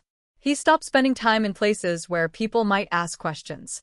At the time, nobody considered it suspicious. People grieve differently. People react differently. But decades later, those changes became another piece of the pattern. The investigation also revealed that Mercer had followed news coverage of Emily's disappearance closely. He knew what police had discovered. He knew what information had been released. He knew what investigators were looking for. And detectives believed that knowledge allowed him to stay ahead of the investigation. He knew what mistakes had been made. He knew what evidence had been collected. And he knew what evidence had not. That became one of the most chilling discoveries in the entire case. Mercer had not simply escaped detection. He had adapted. Every time investigators moved in one direction, he adjusted. Every time rumors spread, he stayed silent. Every time the community demanded answers, he waited. And time became his greatest weapon. But time also became the thing that finally destroyed him. Because while memories faded, science improved. While witnesses forgot details, evidence remained. The same technology that did not exist in 1989 was now powerful enough to reveal what had been hidden. The DNA evidence was the turning point, the one overlooked detail that changed everything. But investigators soon realized the DNA was only the beginning. The evidence did more than identify Mercer. It confirmed a connection that had existed all along. A connection between the suspect and the night Emily disappeared. A connection that had been invisible until modern science exposed it. The case moved toward trial preparation. Prosecutors carefully organized decades of evidence. They reviewed every report, every photograph, every interview. They knew the defense would challenge the timeline. They knew they would question the reliability of old evidence. They knew they would argue that 30 years created too many uncertainties. But prosecutors believed the truth was stronger than time. Because the evidence was not based on one single discovery. It was based on a pattern built over decades. The DNA, the false statements, the vehicle, the witnesses, the forgotten clues. Together, they created a picture that was impossible to ignore. Meanwhile, Emily's family prepared for a moment they had waited their entire lives to see. A courtroom, a public acknowledgement, a chance to finally speak about the woman behind the headlines. They did not want people to remember Emily only as a victim. They wanted people to remember who she was before the tragedy. The young woman who loved books, the person who dreamed about teaching, the daughter who called home often, the friend who made people laugh. The person whose life was much larger than the case built around her disappearance. During the first court proceedings, the courtroom was filled with emotion. Some people had waited 30 years for that moment. Others had never expected it would come. The judge looked over a case file that had survived generations. A file that had traveled through different police departments. Different investigators. Different eras of technology. A file that almost became another forgotten cold case. But it did not. Because someone reopened it. Someone looked again. Someone noticed the detail that had been ignored. And that detail changed history. As the trial moved forward, investigators continued searching for one final thing. The complete truth. Because even with Mercer identified, there were still unanswered questions about motive. Why did he choose Emily? Why did he wait so long? Why did he continue denying involvement? The answers were hidden inside Mercer himself. And as the courtroom prepared for the next phase of the case, everyone knew one thing. After 30 years of silence, Daniel Mercer was finally going to face the consequences of the secret he had carried. The cold case that haunted Utah was no longer a mystery, but the story of Emily Carter. And the truth behind that freezing night in 1989 was not finished yet. The courtroom doors opened, and for the first time in 30 years, the name Emily Carter was no longer spoken as a mystery. It was spoken as a story. A story of a young woman whose life was taken too soon. A story of a family that refused to stop searching. A story of a cold case that survived decades of silence.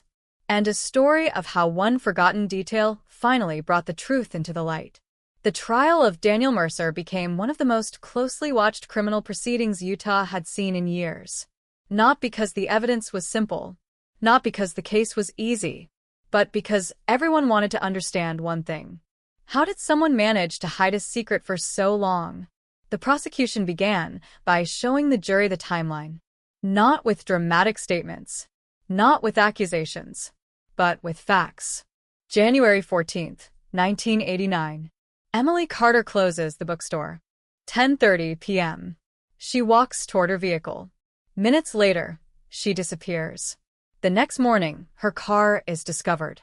And inside that vehicle is the evidence that would eventually expose the person responsible.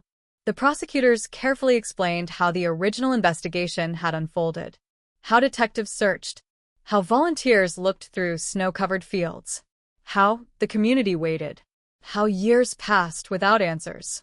Then they introduced the evidence that changed everything: the DNA. The jury saw photographs from 1989, old evidence bags, original reports, documents that had survived decades. The message was clear. The evidence had been there from the beginning. The technology was not. The prosecution argued that Daniel Mercer was not discovered because investigators suddenly became lucky. He was discovered because science finally caught up with the truth. The defense attempted to create doubt. They questioned the reliability of evidence collected decades earlier. They argued that time had damaged the investigation. They suggested that memories could not be trusted after 30 years. And those arguments were expected, because time is always the greatest challenge in a cold case. Memories fade. People move away. Records disappear. But the prosecution had prepared for that. They showed that while memories could change, DNA did not. While witnesses could forget, evidence remained. They presented the forensic experts who explained how the DNA profile connected Mercer to the evidence found in Emily's vehicle. The experts described the testing process, the careful examination, the scientific methods that transformed a forgotten sample into a direct link. The courtroom listened in silence, because everyone understood what it meant. The person responsible had not been discovered through rumor. Not through suspicion, not through coincidence. He had been discovered through science. Then came the testimony from witnesses who had remained silent for decades. People who had carried memories of that winter night for 30 years. The former employee from Mercer's repair shop described seeing him arrive late after Emily disappeared. He remembered the damaged truck, the unusual behavior, the nervousness. Details that seemed meaningless in 1989. Details that now felt impossible to ignore. Another witness described seeing Mercer's truck near the bookstore, a memory that had been buried beneath years of uncertainty. The defense challenged those memories. They questioned why nobody came forward earlier. But the answer was painfully simple, because nobody knew what they were looking at. Nobody knew which details mattered.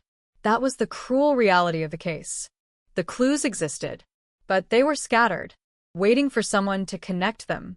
The most emotional moment came when Emily's family addressed the court. Her mother walked slowly to the witness stand. She held a photograph, the same photograph that had appeared on missing posters decades earlier. She did not speak about the investigation first. She spoke about Emily, about the person she was before the headlines. She described her daughter's laughter, her dreams, her kindness. She described the years of waiting, the birthdays without answers, the holidays without closure, the moments when the family wondered if Emily was still alive somewhere. Every unanswered phone call, every possible sighting, every false hope. 30 years of uncertainty. Then she looked toward Mercer, and she delivered the words the family had carried for decades. They did not need revenge. They needed the truth. They needed the world to know Emily's name, not as a cold case, not as a headline, but as a person. The courtroom remained silent. Even the people who had followed the case through the media felt the weight of that moment. Because behind every investigation file is a human life. Behind every piece of evidence is a family waiting. And behind every cold case is a story that never truly ended. When Daniel Mercer finally spoke, the courtroom expected a confession, a moment of honesty, a final explanation. But Mercer remained distant. He continued denying full responsibility. He offered no clear explanation, no apology, no answers that could repair 3 decades of pain. For the families who waited, that silence was almost as painful as the crime itself. But the evidence had already spoken. The jury did not need his confession. They had the timeline. They had the DNA. They had the witnesses. They had the pattern. After hours of deliberation, the jury returned. The courtroom became completely still. Everyone waited. The verdict was read.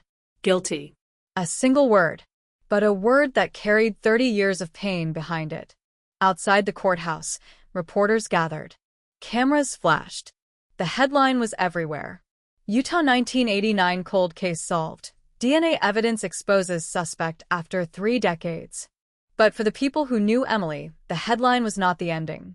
It was the beginning of healing. The investigation had answered the question of who, but it also revealed something deeper. A truth about time. A truth about evidence. A truth about justice. Because some secrets survive for years. Some lies survive for decades. But they do not survive forever. The smallest forgotten detail had waited patiently. Hidden. Silent. Until the right moment. Until the right technology. Until someone was willing to look again. And after 30 years of darkness, the truth about Emily Carter finally emerged. The verdict brought an ending to a chapter that had remained unfinished for 3 decades. But for the people of Cedar Ridge, the days after the trial were not filled with celebration. They were filled with reflection. Because solving a cold case does not erase the pain that came before it. It does not return the years that were lost. It does not bring back the conversations that never happened. The birthdays that passed. The memories that should have been created. For Emily Carter's family, justice came with a mixture of relief and heartbreak.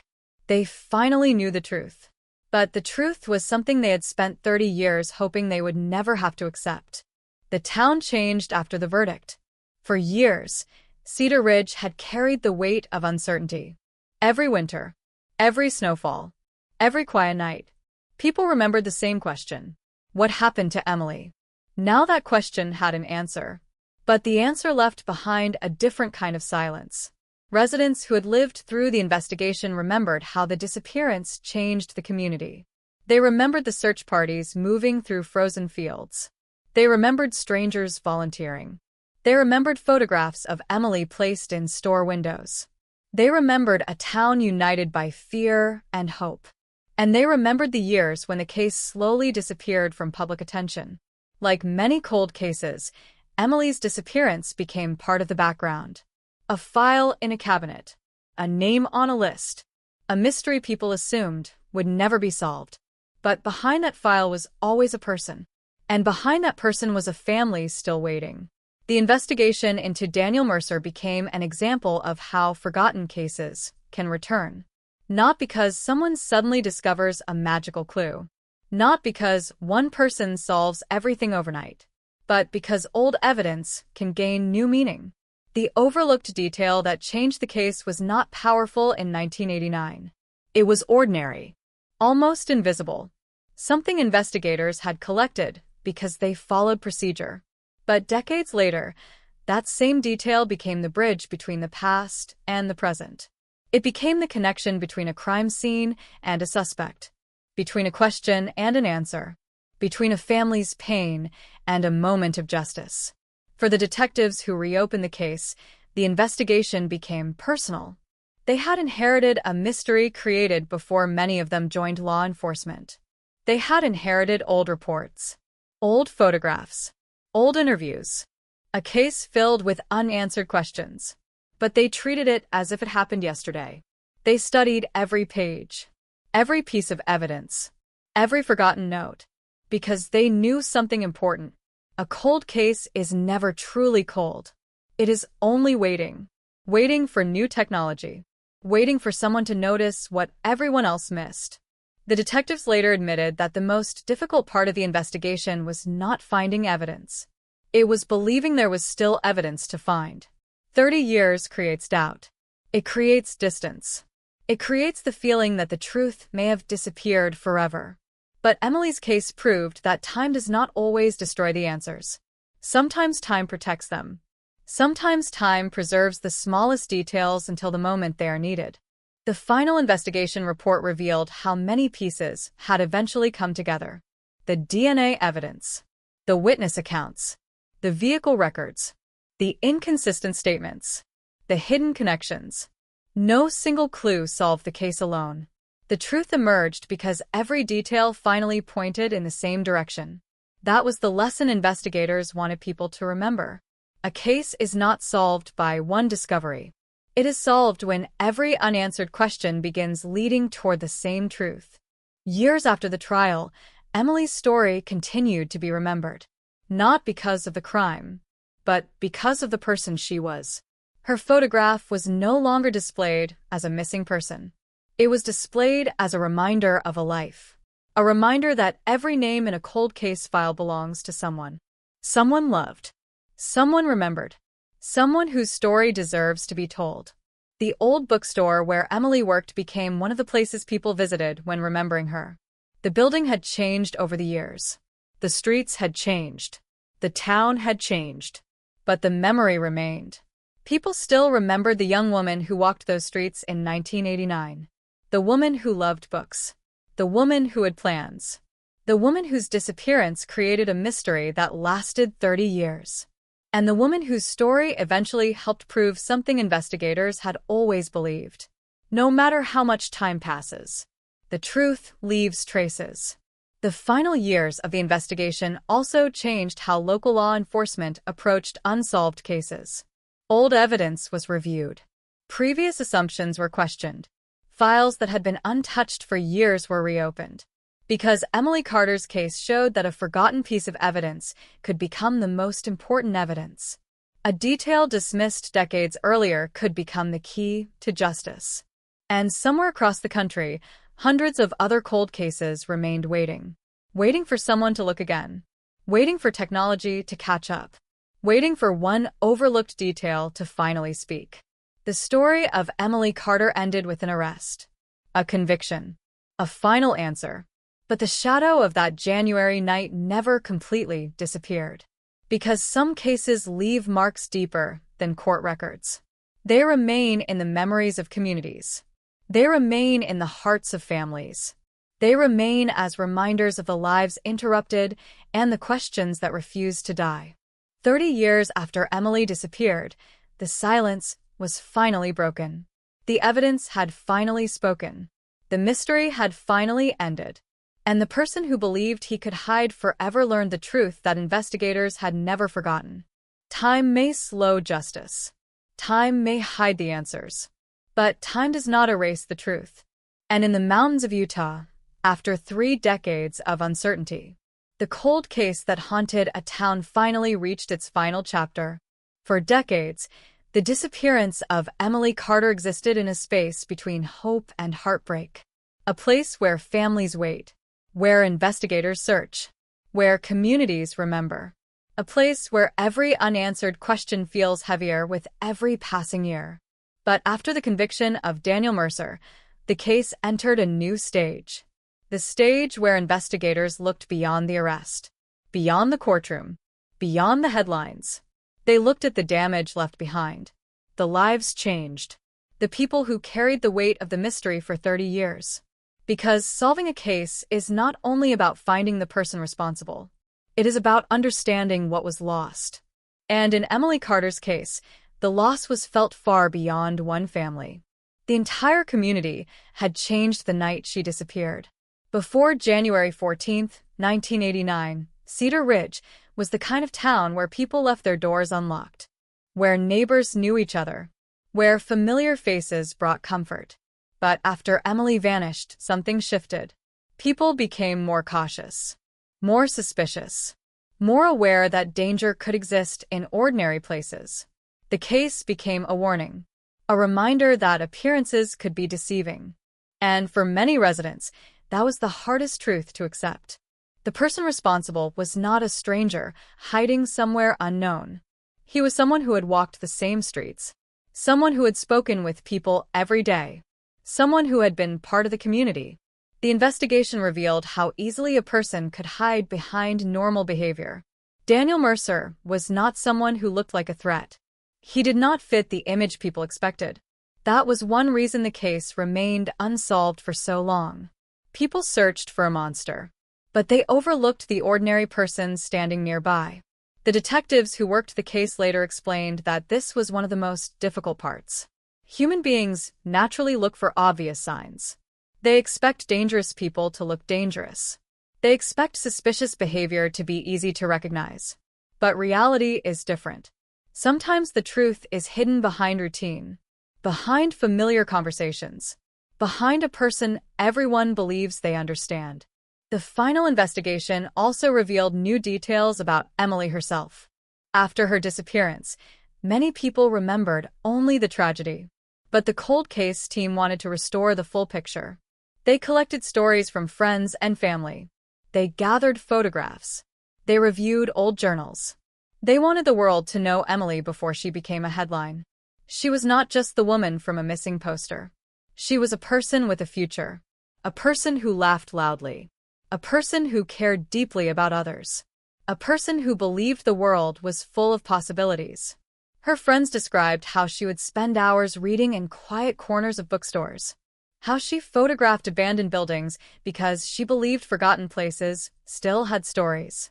How she dreamed about becoming a teacher because she wanted to help young people find their own paths. Those details mattered because they showed what had been taken. Not just a life, a future. Years after the trial, the investigators continued receiving messages from people connected to the case. Some were from residents who had remembered additional details. Some were from people who admitted they had ignored their own instincts decades earlier. They all shared the same feeling, regret. The painful thought that maybe they could have done something differently. Maybe they could have noticed something. Maybe they could have asked one more question. But investigators reminded them of the reality. In 1989, nobody had the complete picture. They were looking through a fog. The evidence was incomplete. The technology was limited. The truth was hidden. The people involved could not know what they know now. That was the tragedy of cold cases. The answers often become obvious only after they are found. The overlooked detail that solved Emily's case became a symbol of that reality. A reminder that every piece of evidence matters. Every interview matters. Every small observation matters. Because a clue that seems meaningless today may become the key tomorrow. The case also changed Daniel Mercer's life forever. The man who spent decades believing he had escaped the past became a prisoner of it. Every interview, every report, every piece of evidence, everything he tried to leave behind returned. The secret he protected for 30 years became the evidence that exposed him.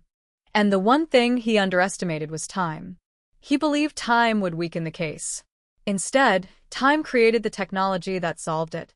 He believed memories would disappear. Instead, new investigators preserved them. He believed evidence would become useless. Instead, science transformed it. The final days of the investigation were filled with a strange contradiction. A case that had once seemed impossible was now clear. A mystery that had defined a town was finally solved. But the answer brought sadness instead of celebration. because everyone understood something important. A solved case does not mean a happy ending. Sometimes justice arrives carrying pain with it. Sometimes the truth is both a relief and a wound. For Emily's family, the years after the verdict were about remembering, not forgetting. They created traditions to honor her. They shared stories about her life. They kept her memory alive, because they refused to allow the crime to become the only thing people remembered. Emily Carter was not a cold case. She was not a headline. She was not just a victim. She was a daughter, a friend, a person who mattered. And that became the final message of the investigation. Behind every unsolved case is a human story. Behind every piece of evidence is a person waiting for justice. Behind every forgotten file is someone who deserves to be remembered. The Utah cold case that began with a disappearance in the snow ended with a discovery hidden in the smallest detail. A trace. A connection. A truth that survived 30 years. And as the town of Cedar Ridge continued moving forward, one lesson remained. The past does not disappear. It waits. It waits in evidence rooms. It waits in old photographs. It waits in memories people thought they had forgotten. And sometimes, after decades of silence, one overlooked detail is enough to bring everything back. The years after the conviction of Daniel Mercer brought something Cedar Ridge had not experienced in a long time. Silence. But it was no longer the silence of uncertainty. It was not the silence that followed unanswered questions. It was the silence that comes after the truth has finally been spoken. For 30 years, the town had lived with a mystery that followed people through their homes, through their workplaces, through their memories. A mystery that returned every winter when the snow covered the roads and the nights became colder. The disappearance of Emily Carter had become part of the identity of Cedar Ridge. People who moved away still remembered it. People who grew up afterward learned about it.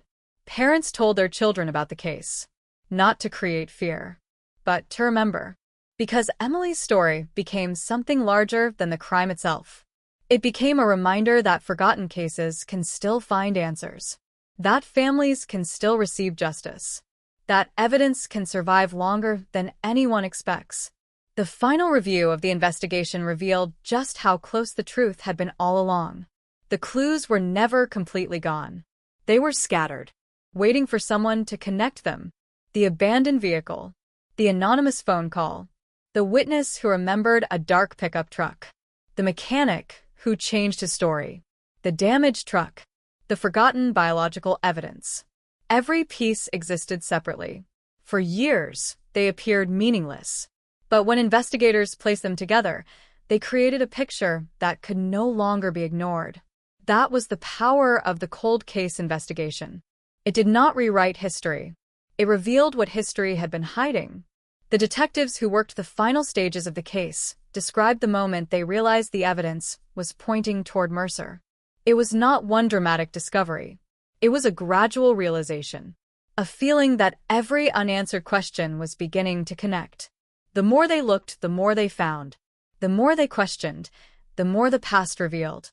And eventually, the investigators reached a conclusion they could no longer avoid. The person they had been searching for had never been far away. He had been living with the secret, carrying it, protecting it, believing it would disappear with time. But time became the reason he was discovered. That was the irony of the case.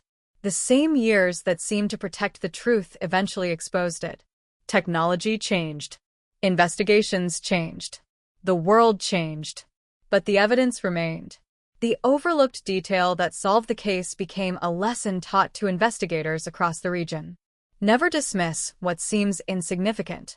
Never assume an old clue has no value. Never believe a case is impossible because years have passed. Because sometimes the smallest detail is the one thing that survives. And sometimes it is the only witness left. The impact of Emily's case reached beyond Cedar Ridge. Other cold case teams began reviewing older files. Evidence that had once been considered useless was examined again. Old photographs were studied. Old reports were reopened. New technology was applied to forgotten mysteries. Because Emily's case showed investigators something important. A case does not expire. The search for justice does not have a deadline. The passage of time may make the path harder, but it does not make the destination impossible. For Emily's family, the conclusion brought complicated emotions. There was relief. There was sadness. There was anger. There were moments when they wished the answer had come sooner. Years earlier. Before more birthdays passed. Before more memories faded. But they also felt gratitude. Gratitude toward the investigators who refused to abandon the case. Gratitude toward the scientists who examined evidence collected decades earlier.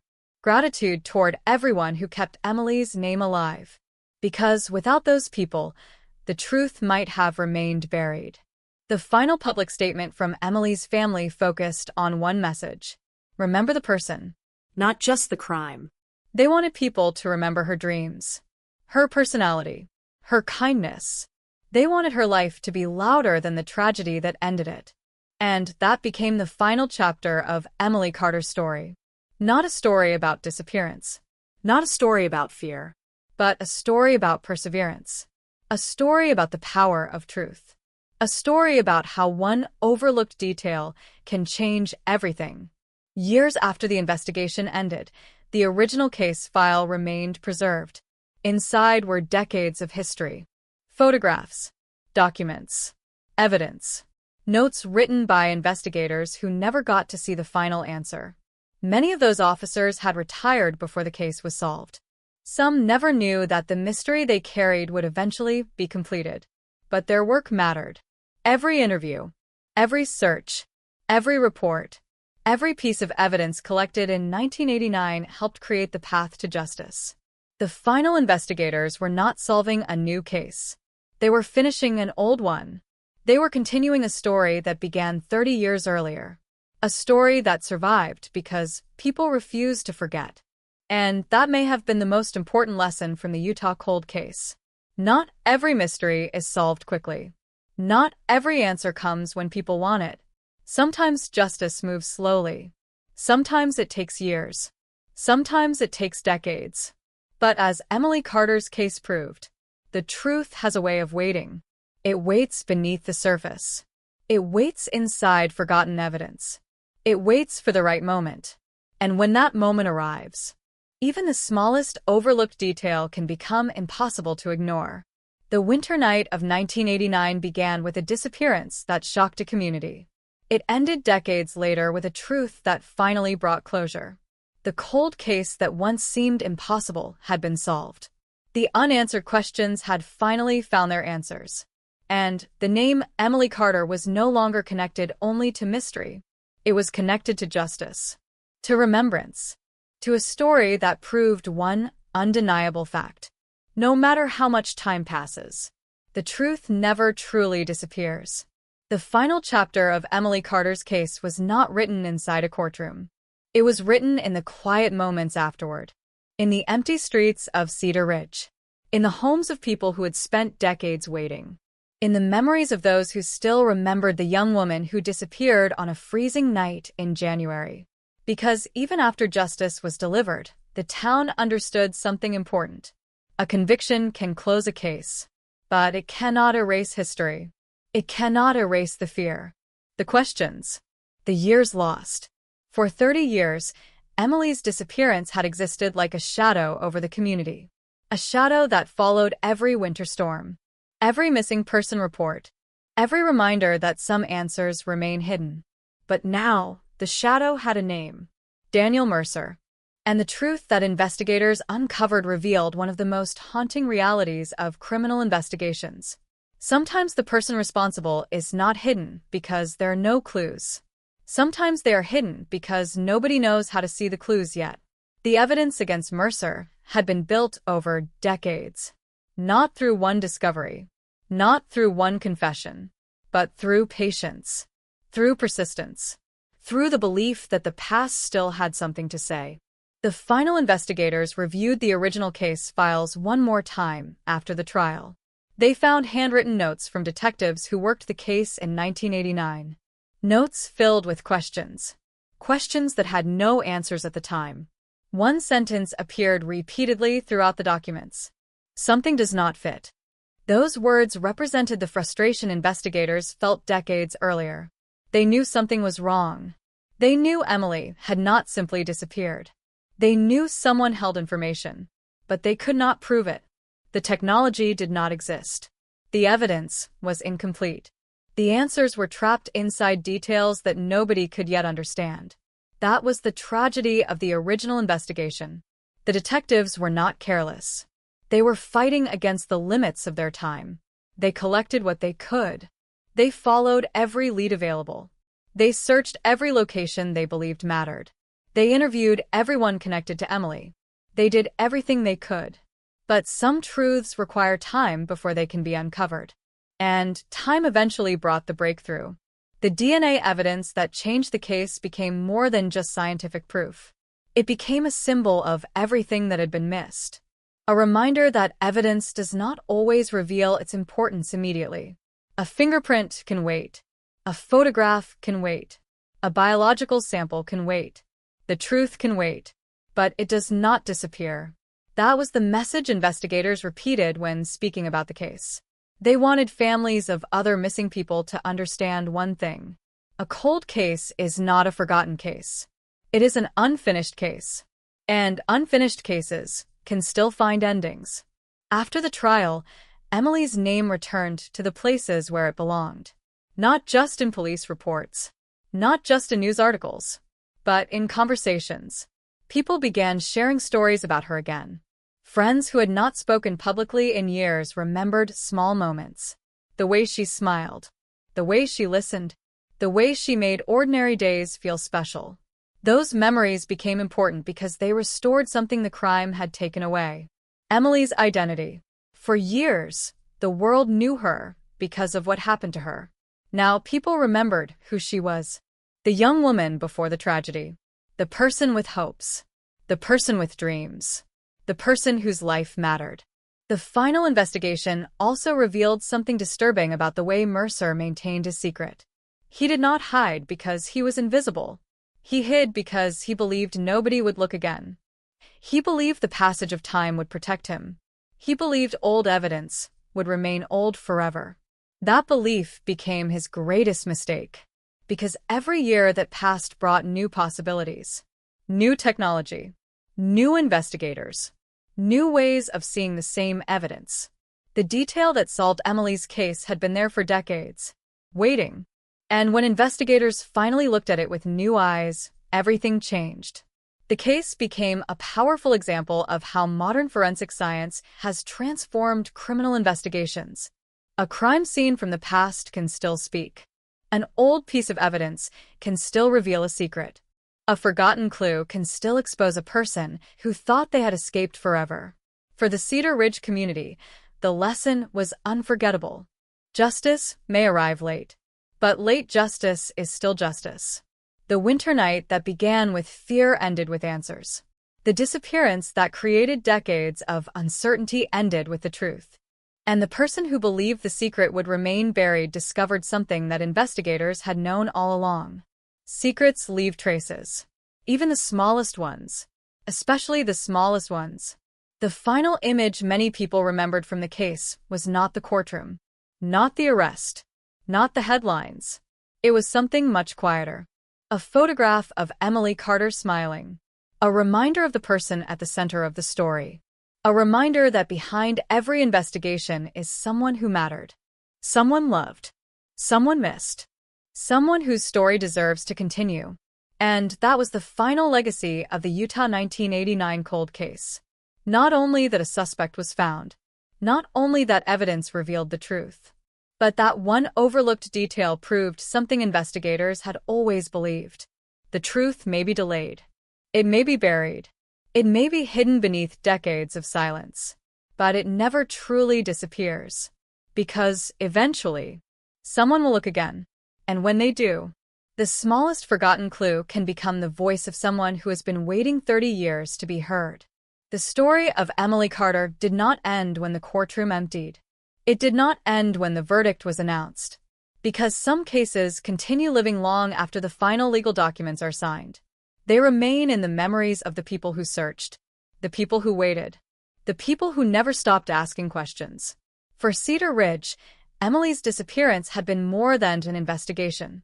It had been a wound that stayed open through changing seasons, changing generations, and changing faces. The town grew older while the mystery remained frozen in time. Children who were young when Emily vanished became adults. Adults who once searched the fields became grandparents. Detectives who first opened the case retired. New officers took their place. But one thing remained unchanged: the desire to know the truth.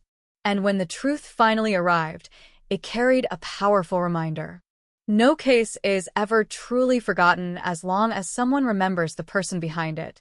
The final review of the investigation uncovered just how many lives had been touched by Emily's disappearance.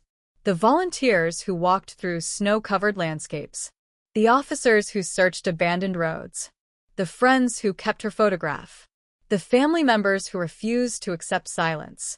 All of them had carried a piece of the story. All of them had kept the case alive. The investigation into Daniel Mercer also revealed the importance of never ignoring small details. Because the detail that eventually exposed him was not dramatic. It was not something from a movie. There was no hidden confession letter, no secret recording, no unexpected witness appearing from nowhere. The truth came from something much simpler. A piece of evidence that had been waiting quietly for science to catch up. That was what made the case so unforgettable. The solution was not found because the past changed. The solution was found because people learned how to look at the past differently. The investigators who reopened the file approached it without assumptions.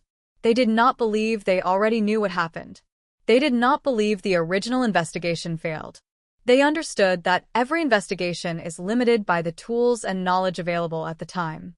So they asked different questions. They examined old answers. They searched through forgotten information. And eventually, they discovered what had been hidden in plain sight. The final report described the case as a lesson in patience, not just for law enforcement, but for families across the country waiting for answers. Because thousands of families live with the same uncertainty Emily's family experienced. Years without explanations. Years wondering. Years hoping. For them, the resolution of Emily's case became a message. A reminder that impossible does not always mean forever. The aftermath of the trial also changed the way the community viewed the people around them. For years, residents believed danger came from somewhere outside. From strangers. From unknown threats. But Emily's story showed something far more complicated. Sometimes the greatest danger is hidden behind familiarity. Behind a friendly conversation. Behind a person who seems ordinary. That realization was painful, because it forced people to reconsider memories they thought they understood. Moments they once considered harmless. Interactions they never questioned. The case changed the way Cedar Ridge looked at the past. Every old memory became something worth examining. Every forgotten conversation became a possible clue. Not because people wanted to live in fear, but because they understood now that details matter. After the investigation ended, the evidence room where Emily's case file had been stored became a symbol of something larger. Inside were decades of unanswered questions, decades of waiting, decades of hope, but also decades of determination. The file represented everyone who refused to give up. Every detective, every scientist, every person who searched, every family member who kept saying Emily's name. Because names matter. They prevent people from becoming forgotten. They remind the world that every case involves a real person, a real life, a real story. The final years of Emily's case also brought attention to other unresolved disappearances. Families reached out to investigators. Cold case units received renewed funding. Old evidence was reviewed. New technology was applied. Because one solved case created hope for many others. If Emily Carter's truth could survive 30 years, then maybe other truths could survive too. That became the greatest impact of the investigation. Not only solving one mystery, but proving that mysteries can still be solved. The night Emily disappeared began with uncertainty. A locked door. A silent street, an empty vehicle, a family waiting for a phone call that never came. But 30 years later, that same story ended with something different. An answer, a conviction, a reminder that justice can move slowly, but it can still arrive. And perhaps the most chilling part of the entire case was not the crime itself. It was the fact that the person responsible believed he had defeated time. He believed the years would protect him. He believed the world would forget. But he underestimated the one thing that cold case investigators never forget. Evidence remembers. It does not grow old. It does not lose its voice. It waits. And when the moment arrives, it speaks. The final headline that once shocked Utah became a permanent reminder. Utah 1989 cold case solved. One overlooked detail exposes suspect. A headline that represented 30 years of pain. 30 years of searching. 30 years of unanswered questions. But also 30 years of determination. Because the truth was never gone. It was simply waiting for someone to find it. And in the end, the smallest overlooked detail became the thing that changed everything. The thing that brought justice. The thing that finally allowed a family to stop searching. The thing that gave Emily Carter's story the ending it deserved. The years continued to pass after the final verdict, but Emily Carter's name never disappeared. It remained carved into the memory of Cedar Ridge. Not as a symbol of fear. Not only as the victim of a terrible crime, but as a reminder of the power of persistence. Because the most important part of the case was never just the arrest of Daniel Mercer. The most important part was what happened before that moment. The decades of searching. The decades of waiting. The decades when the answer seemed impossible. Cold cases are often measured by time. 5 years. 10 years. 20 years. 30 years. But time is not what defines them. What defines them is the question that refuses to die. And Emily's case had one question that remained alive longer than anyone expected. What really happened that night? The final investigation attempted to reconstruct not only the evidence, but the emotions surrounding those last hours. Investigators wanted to understand Emily's experience. Not just the actions of the person responsible. They studied her final day. They spoke with people who saw her. They examined her routines. They rebuilt the ordinary moments before everything changed. Because that was one of the most haunting parts of the case. The final day of Emily's life began like any other. A normal morning. A normal workday. Normal conversations. Normal plans. Nobody around her knew they were witnessing the final ordinary moments she would ever have. That is what makes cases like Emily's so powerful. The line between normal life and tragedy is often invisible. One moment everything is familiar. The next moment everything changes. The investigation revealed that Emily had no reason to believe danger was waiting for her. She walked through the same streets she had walked hundreds of times before. She went to the same place where people knew her. She followed the same routine. And that routine was exactly what allowed someone else to predict her movements. The person responsible understood her habits. He understood her schedule. He understood when she would be alone. That realization became one of the most disturbing conclusions of the investigation. The crime was not a random moment. It was the result of observation, planning, patience. And that was what investigators believed allowed Mercer to remain hidden for so long. He counted on people searching for a stranger. He counted on people overlooking someone familiar. He counted on time. But time eventually turned against him. The same years that separated him from the crime also preserved the evidence. The same years that made witnesses uncertain also created new technology. The same years that made the case seem impossible eventually made it solvable. That was the strange contradiction of cold case investigations. Sometimes the passage of time creates obstacles. Sometimes it creates opportunities. For Emily's case, it created both. The investigators who solved the case understood they were standing at the end of a journey that began long before they arrived. They were not the first people searching for answers. They were simply the people who finally had the tools to find them. They respected the work of the original detectives. Because without that early investigation, there would have been nothing to reopen. No evidence. No reports. No timeline. No path back to the truth. Every person who touched the case contributed something, even those who never saw the final result. That became one of the most important lessons from Emily's story. Justice is often built by many people across many years. Some plant the seeds. Others see them grow. But every effort matters. The final evidence review also showed how fragile the line between a solved case and an unsolved case can be. If one piece of evidence had been discarded, if one report had been lost, if one investigator had decided not to look again, the outcome could have been completely different. That reality changed how many people viewed old investigations.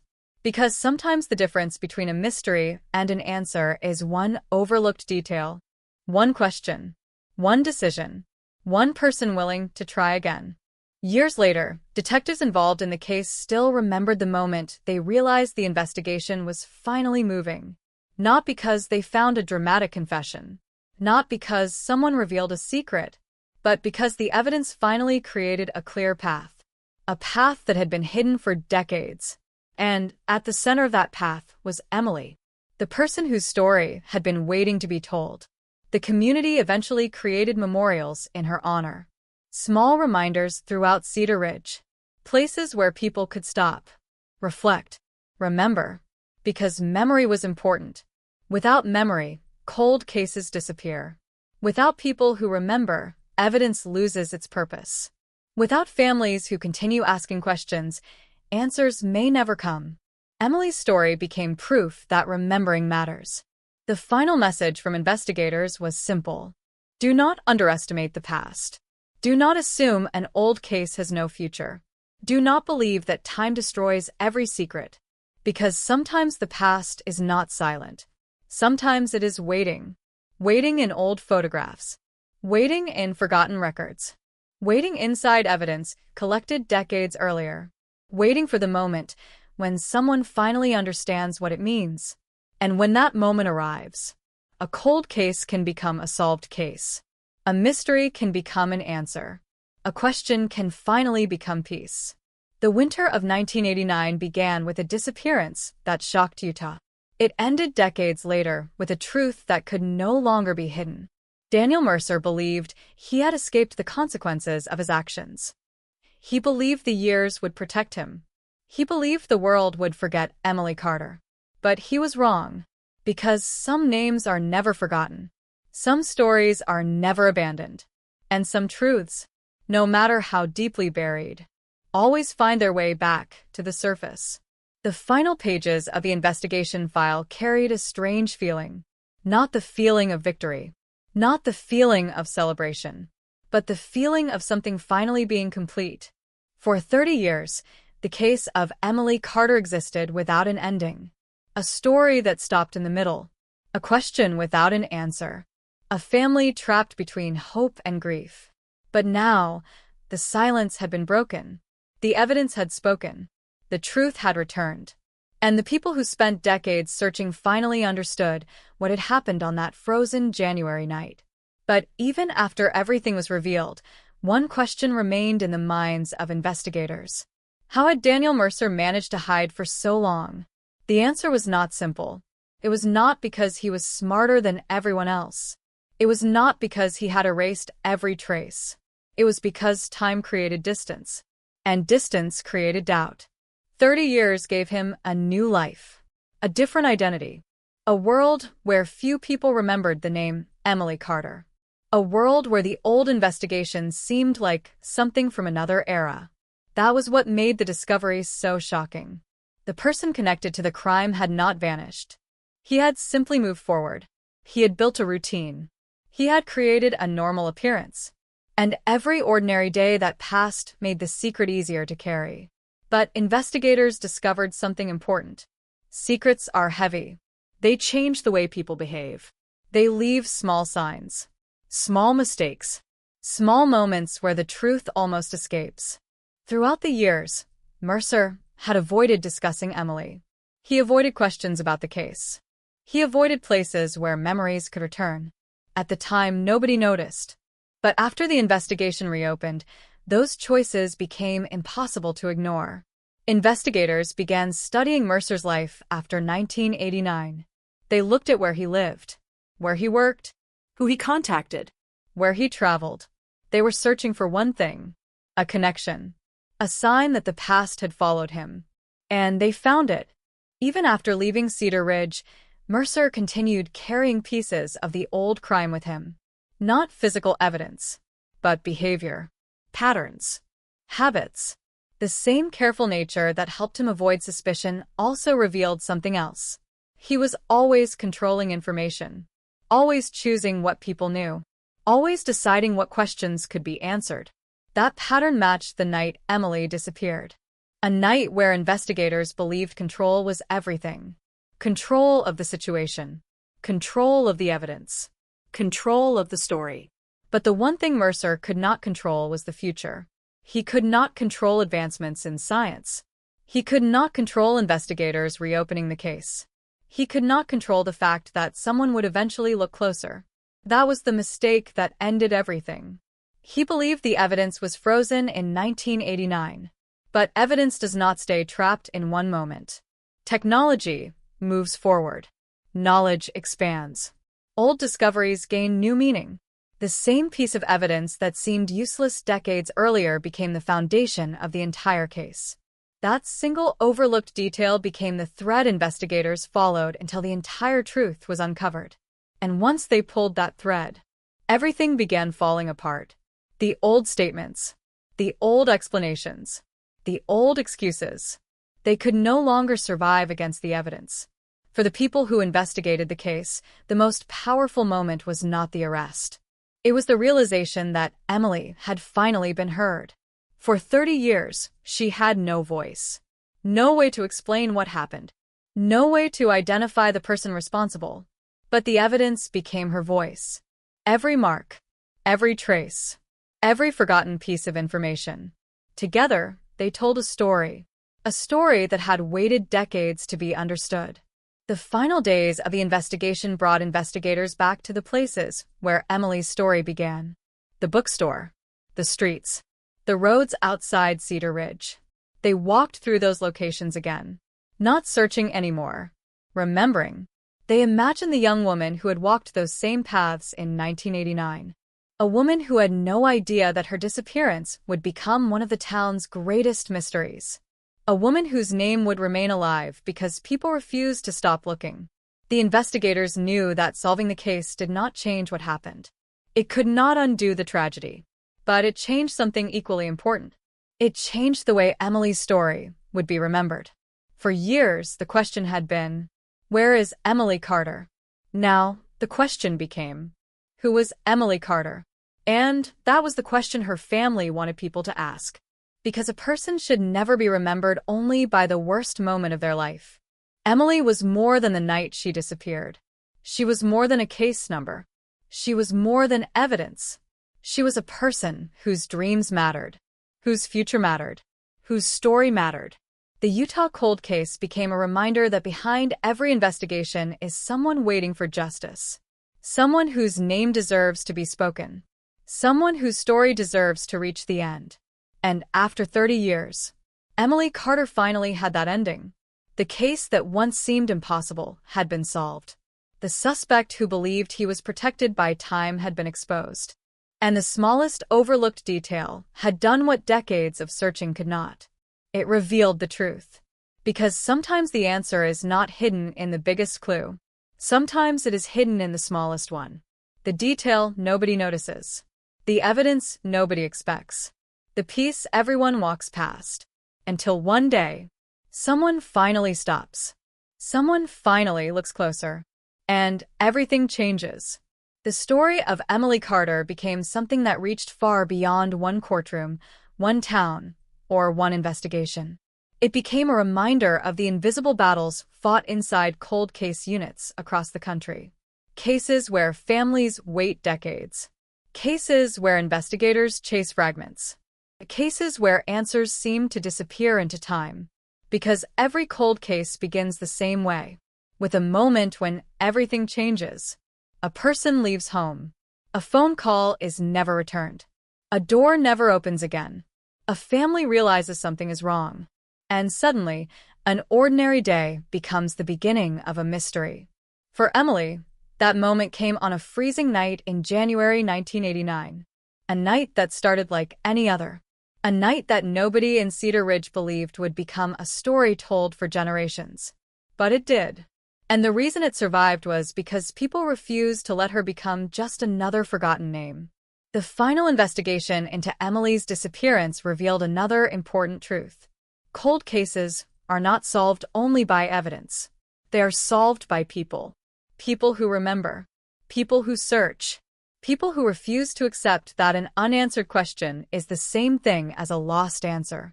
The investigators who reopened Emily's case understood the weight they carried. They were not simply reviewing an old file.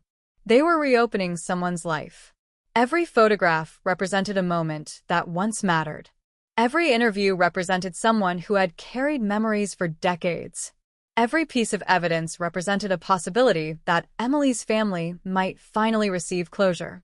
That responsibility shaped the entire investigation. They approached every detail with patience. They questioned everything, even the things that seemed obvious. Especially the things that seemed obvious. Because the biggest mistake in any investigation is believing the truth must be complicated. Sometimes the truth is hidden in something simple. A small trace. A forgotten record. A detail that everyone saw but nobody understood. That was exactly what happened in Emily's case. The evidence that exposed Mercer had been there since the beginning. But in 1989, nobody knew what it could become. Nobody knew that decades later, science would transform it into the key that unlocked the mystery. That was the strange power of forensic evidence. It does not need a voice to tell a story.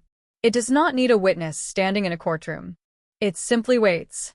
And when the right tools arrive, it reveals what happened. The final years of the investigation also changed how many people viewed Daniel Mercer. Before the evidence, he was remembered by many as an ordinary man. A mechanic. A neighbor.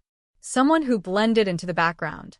But investigators discovered that ordinary appearances can hide extraordinary secrets. The most dangerous people are not always the ones who attract attention. Sometimes they are the ones who avoid it. The ones who appear harmless. The ones who make people lower their guard. That realization was one of the most painful parts of Emily's case. Because it forced the community to accept that the person responsible had been nearby all along. Not a stranger. Not someone passing through town. Someone familiar. Someone who understood the community. Someone who understood Emily's routine. The final evidence reconstruction showed how carefully Mercer had relied on people underestimating him. He depended on assumptions. He depended on time. He depended on the belief that an old case would eventually disappear. But he misunderstood one thing. Investigators change. Technology changes. But the search for truth does not. The people working on Emily's case decades later were connected to the original investigation by one purpose. Finding answers. That purpose survived every obstacle.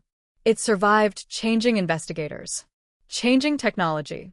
Changing generations. It survived because Emily's family continued asking the same question. What happened to her? And eventually, that question received an answer. Not the answer anyone wanted, but the answer they deserved. The final moments of the investigation were emotional for everyone involved. The detectives who worked the case knew they were closing a chapter that had been open longer than many of them had been in law enforcement. The family knew they were finally leaving behind the uncertainty that had controlled their lives. The community knew they could finally stop wondering. But everyone also understood something. Closure does not mean forgetting. Closure means remembering without searching. Remembering without wondering. Remembering without asking if the truth will ever come. Emily's story became complete. Not because the tragedy disappeared. And that difference mattered. Years after the case was solved, people continued sharing Emily's story. They shared it because it represented hope. Hope for families still waiting. Hope for investigators still searching. Hope for cases that appear impossible. Because Emily's case proved that time does not always win. Sometimes, time is simply the road the truth takes before arriving. The final message from investigators remained the same. Look again. Search again. Question again. Because the answer may already exist. It may be sitting inside an old file, inside a forgotten photograph, inside evidence that nobody thought would matter. And someday, someone may discover what others missed. The Utah 1989 cold case was solved because one overlooked detail finally revealed what had been hidden for 30 years. A detail that transformed uncertainty into truth. A detail that gave a family answers. A detail that proved justice can survive even the longest silence. And as Cedar Ridge moved forward, one thing remained certain. Emily Carter was never forgotten. Her story was never abandoned. And the truth she waited 3 decades to reveal finally had its moment. The silence was broken. The mystery was gone. The cold case was solved. Even after the final verdict, the name Emily Carter continued to echo through Cedar Ridge. Not because of the crime, not because of the investigation, but because of the reminder her story left behind. A reminder that every unanswered question has a human face. Every missing person has a life that existed before the headlines.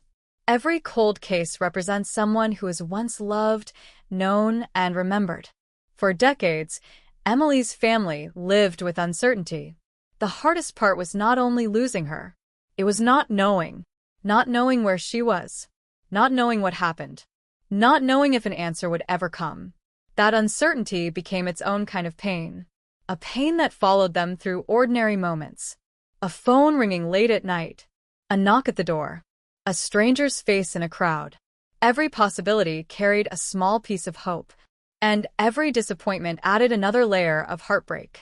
But when the evidence finally exposed Daniel Mercer, that endless uncertainty came to an end. The truth was devastating. But the truth was also something the family had been waiting for. Because unanswered questions can keep people trapped in the past. Answers, even painful ones, allow people to begin moving forward. The investigation into Emily Carter's disappearance became one of those rare cases where the smallest piece of evidence created the biggest change. A forgotten detail became the foundation. A silent witness became the voice that spoke after 30 years. And that voice revealed a truth someone had spent decades trying to hide. The investigators later explained that the case was a perfect example of how time changes everything. The same evidence that once seemed meaningless became powerful. The same questions that once had no answers became solvable. The same mystery that once seemed permanent became temporary. Because nothing stays hidden forever. Not when someone continues searching. Not when someone continues asking questions. Not when someone refuses to let a person disappear twice. First from life, then from memory. That was what made Emily's case different. Her disappearance created fear, but her story created determination. People refused to let her become just another forgotten file. They kept her name alive. They kept asking. They kept searching. And eventually, the truth responded. The final review of Daniel Mercer's actions revealed another disturbing reality.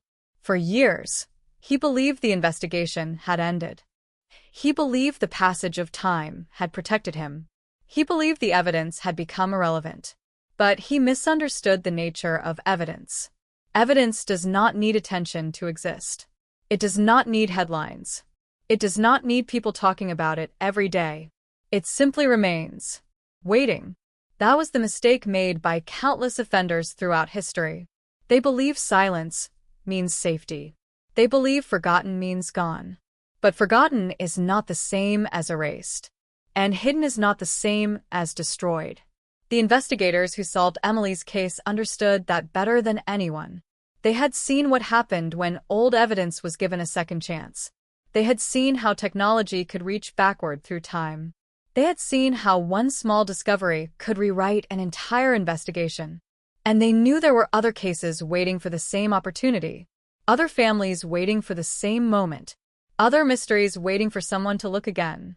The legacy of Emily Carter's case was not only the arrest of one person. It was the hope it created.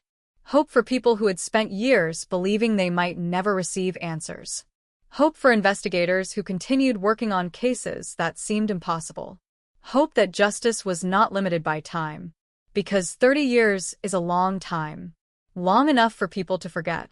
Long enough for evidence to be overlooked. Long enough for someone to believe they are safe. But 30 years is not forever. Not when the truth remains. The final days of the case brought investigators back to the original crime scene. The same roads. The same area. The same places that held so many unanswered questions. But this time they were not searching. They were remembering. They stood in places where detectives had once searched desperately for clues. Places where volunteers had walked through the snow hoping to find something. Places where Emily's family had waited for news that never came. Now, after decades, they returned with the answer. Not the answer they wanted, but the answer they needed. The community held a memorial for Emily. People gathered to honor her life. They shared stories. They shared photographs. They remembered her laughter. They remembered her kindness. They remembered the dreams she never had the chance to complete. The focus was no longer the mystery. The focus was Emily herself. And that was exactly what her family wanted.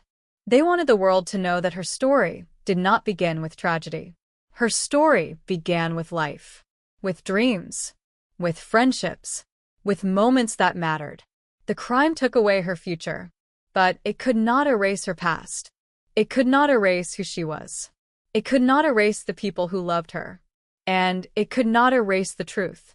Because after 30 years of silence, the smallest overlooked detail changed everything.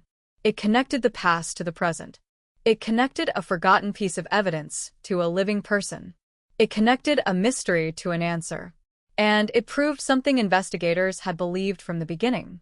No matter how much time passes, the truth leaves a trail. Sometimes it is obvious. Sometimes it is hidden. Sometimes it waits for decades. But eventually, someone finds it. And when they do, a cold case is no longer cold. A missing person is no longer just a question.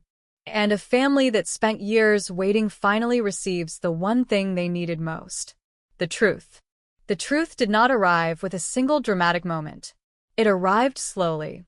Piece by piece. A forgotten sample. A reopened file. A question asked one more time.